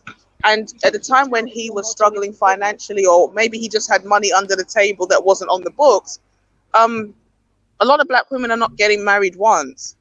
So what he has to say as a man, and as a man who's been married, had children and been a stepfather, it's valuable to take on board. He's not telling people how to stay married. He's telling women what they need to do to get married. And that's something he's actually managed to do twice. So, you know, again, it's if you're saying what people want to hear, they will accept it. Because Derek Jackson did not have a stable marriage, but yet he still had like 800,000 subs on YouTube. Okay. But because he had, you know, a lot of people didn't even know he had a wife. It was the manosphere that I found out he got married, and he got married because the chick got pregnant. And yet his audience is saying, I didn't even know he had a wife. Right. Because he was using his sexuality as a way to lure an audience in, taking a lot of very provocative half-naked pictures. He's got the muscle shirts and everything. And the women lapped it up because they didn't care. So you can't refute what Kevin says. His talking points, regardless of who he is personally. And that's what I find a lot of people try to do. They try to make this a very personal issue. As if to say he's saying, emulate me. A lot of women haven't got what he tries to tell women to get down pat. Their weight is still big. I mean, did you hear about Amara La Negra? She's apparently pregnant with twins. Isn't she an Instagram woman? Yeah, and she was on one of these reality TV shows, but she frequently watches Kevin Samuels. You know, there's screenshots of her in his comment section on his Instagram lives. And it's like, you literally heard this man say, marry before you carry, and you just got pregnant and had twins with no father inside. It's going back to the whole thing about, regardless of whether these women are low caste or educated, rich and famous or average, they still have this same basic mentality. Exactly. And you know what? And that's the difference. That is the difference between black men and black women, I'm sorry to say. Because black men, I don't know many black men on YouTube, we don't big up the bums and the gangbangers. We don't. You know what I mean? I don't know many guys who do that on this sector of YouTube. You got to separate yourself from the undesirables. I'm sorry you have to say that. And the problem with a lot of sisters is they don't do that. It's like whether you're a PhD or you're ghetto Keisha, it's like, you know, you follow the same thing. You like the same stuff, and there's got to be that separation. Otherwise, you know, there's a lot of good black women out there, but they're they're still supporting and not talking against some of these. They're not talking like how you talk, Lady A. You know, they're not talking against some of this bad behavior that's happening. They'll be like, oh well, they can do what they like, but you have to talk against it. And plus with the thing about Kevin Samuels, it's funny. It's a winning formula because he's talking about a small percentage of men, and it's just so hilarious that women still go on this show feeling that they qualify for that percentage of men. It makes you laugh because majority of men, we're not in that bracket that Kevin Samuels is talking about. So, and I think a lot of guys know that, but like women, they still seem to think that they can, because a guy will sleep with you, they really believe that they have a chance of getting. They can acquire him. Yeah, and it's just that's amazing to actually see that. As men, I think we're a lot more realistic. You know what I mean? You know, we ain't gonna get no Rihanna. Do you know why? You know, it is what it is. Yeah, honestly, I guess men of all colors, women of all colors, there's a huge difference. Like men have to live in the reality that we can't get what we want. You know, so we learn to compromise. We learn to sort of settle based on, our tax bracket at the end of the day. We understand that. Yeah. So it's like most men would get the realities of the, truth. But the problem now is that there's a community of people who, within the black community that have accepted that, look, we can live in delusion if we want to because we're women and we're meant to be empowering and da. That's not how life works. Like in reality, the thing is, Duke, is it an issue with black women, or I'm not sure. Is it a women? Because it seems like it's black women have that disillusion. But I don't think. Although I don't know, I'm not sure. It's one thing I would say is. Go on. I would say this. Like the Samuels, the manners, they will talk on modern women because they broad it out. Because essentially, we live in a Western world, and all women in the West have those traits because we're exposed to that social dynamic. But within the black community, we've created this agenda. Maybe I don't know if it started between the 1960s and 70s, where our men aren't even creating standards anymore. We just allow things. Like I said earlier on, we enable things. So if black women have no rules to follow, then they just go wherever the wind blows. They can follow horoscopes. They can follow nonsense and believe it's true, But the thing is, in terms of standard, the thing that what a lot of people say with black men is black men need to be at that top 20% standard. And that's what I definitely don't agree with. You know what I mean? In order to be respected, we need to be up there. And that's not true, because there's no other group that has that. No other group has that stipulation on them. It's only, if you're at this top 20% level, then I'll respect you. Then I'll be submissive. And I that's why I don't agree with. You know what I mean? There's no other group has that I don't know if maybe Kevin Samuels does that too, where he says that men who don't earn a certain amount shouldn't expect women to do so. He don't. But he's got a niche that he's working with, and that's good. But like I say, he understands that majority of people are blue collar, normal people. But he's working with that niche, and it works for him. You know what I mean? And I can't believe that women are still getting bamboozled by it. You know what I mean?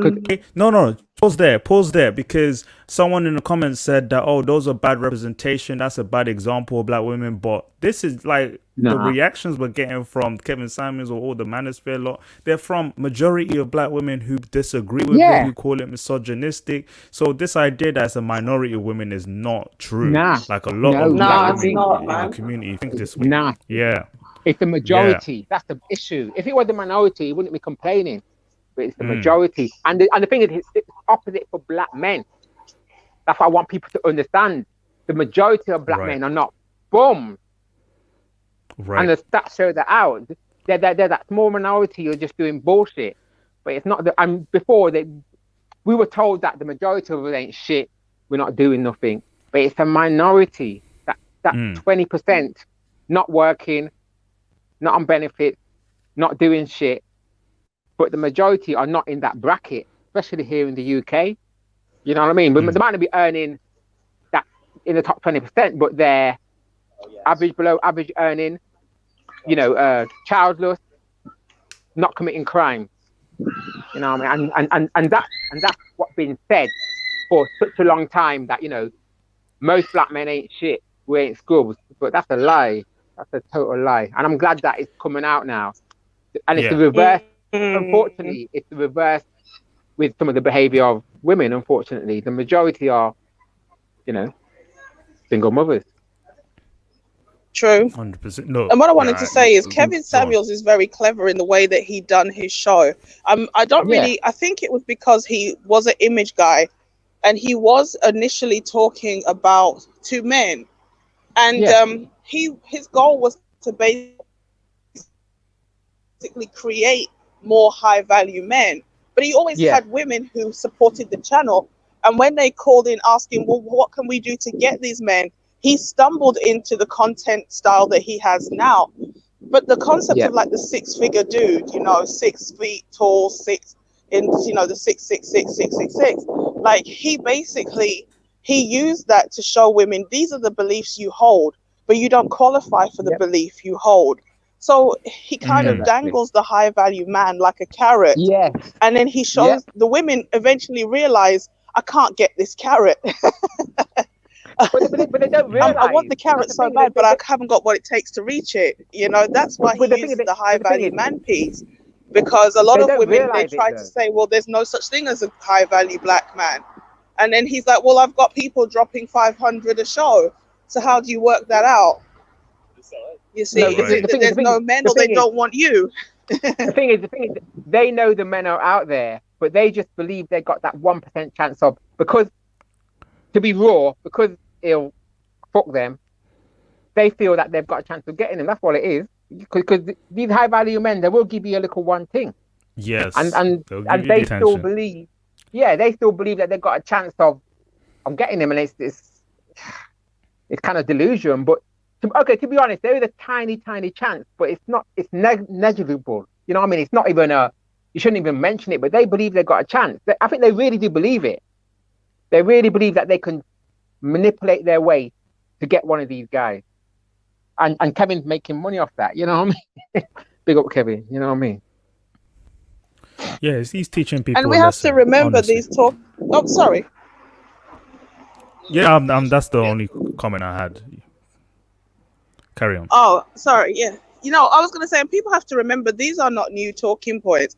Kevin has got a niche way of bringing it across, which is the high value man aspect, which kind of draws the women into talking about why they deserve it, and he tells them why they don't.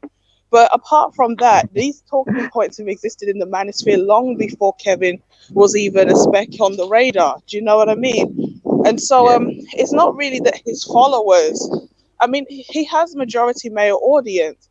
So women should be asking, how come so many men resonate with what this guy is saying? And it's not because these men just woke up one day and said, let me worship Kevin Samuels and suddenly parrot everything he said. Because we have to remember, when a woman says the same thing, she's labeled as a pick-me, a mammy, male identified, and, you know, a woman who hates black women. So black women are the ones who silence other women who try to speak to them about these things. I direct you to April Mason, who just threw in the towel. Could you repeat that about April Mason? No, I said I direct you to April Mason, who is the latest casualty.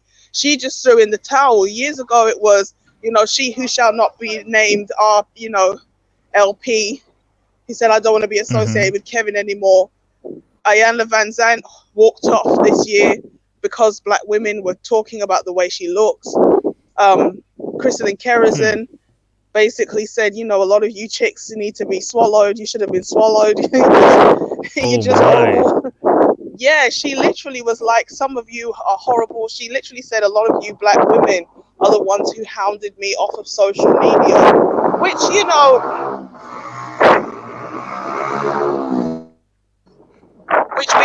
was her So it own wasn't black doing. men? And now April Mason has said, you know, you guys are too much for me. And they started calling her the D word, like DYKE, and saying, well, why are you giving Oh, marriage wow. advice and you're single? Oh, yes. So this group of women, it's hard to help them because they don't like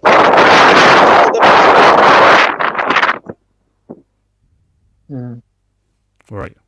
And you know what? You know, and to be honest, and like as black men, like as men, like men, we do watch Kevin Samuel show. Like men do admire men who achieve a high level of high value men. No, we do admire that. You know what I mean? But we're realistic in understanding that everybody can't be high value.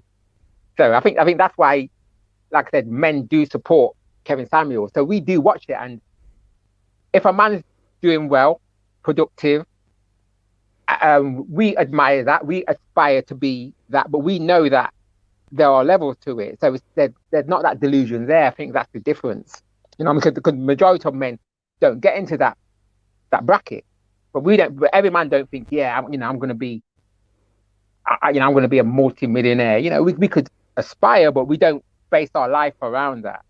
And I think that's why men, and that's just being real. Do you know what I mean? We can be realistic like that. Men can be, but I don't think men have to be realistic, or we'll end up homeless. That's the difference between men and women. Men have to face. They're not that safety net there for us. There's no safety net of benefits or child support or hostels. Other man, it's rarer. Yeah. If you're a bum, you're a bum. You know what I mean? And the streets will tell you that, and plus women will tell you that as well. You know what I mean? Because you're not going to get anything. Yeah. A woman could be like ugly like a dog. She's still getting sex. You know what I mean?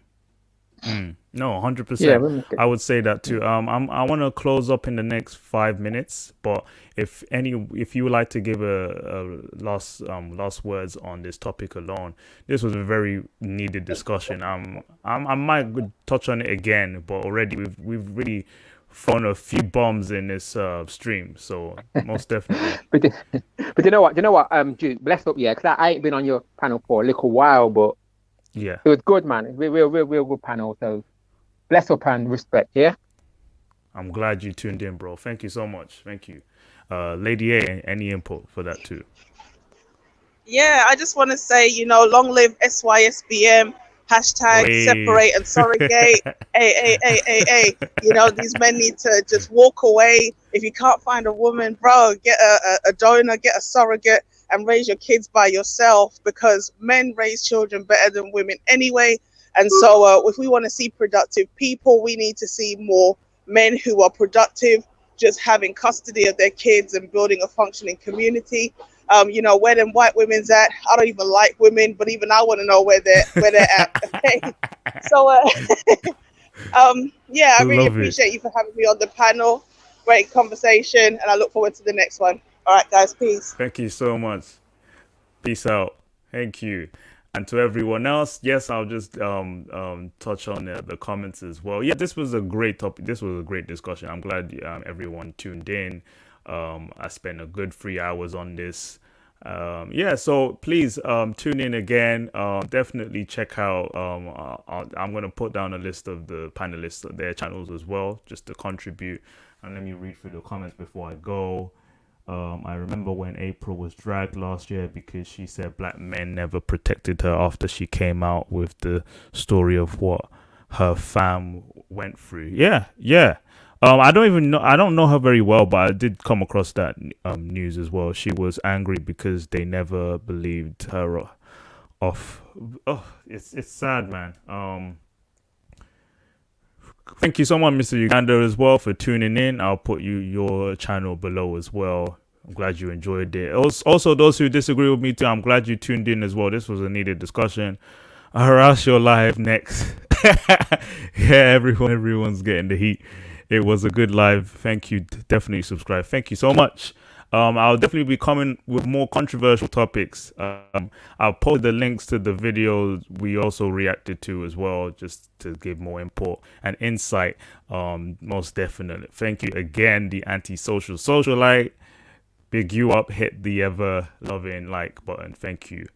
And to you too. Enjoy your weekend, everyone. Good day.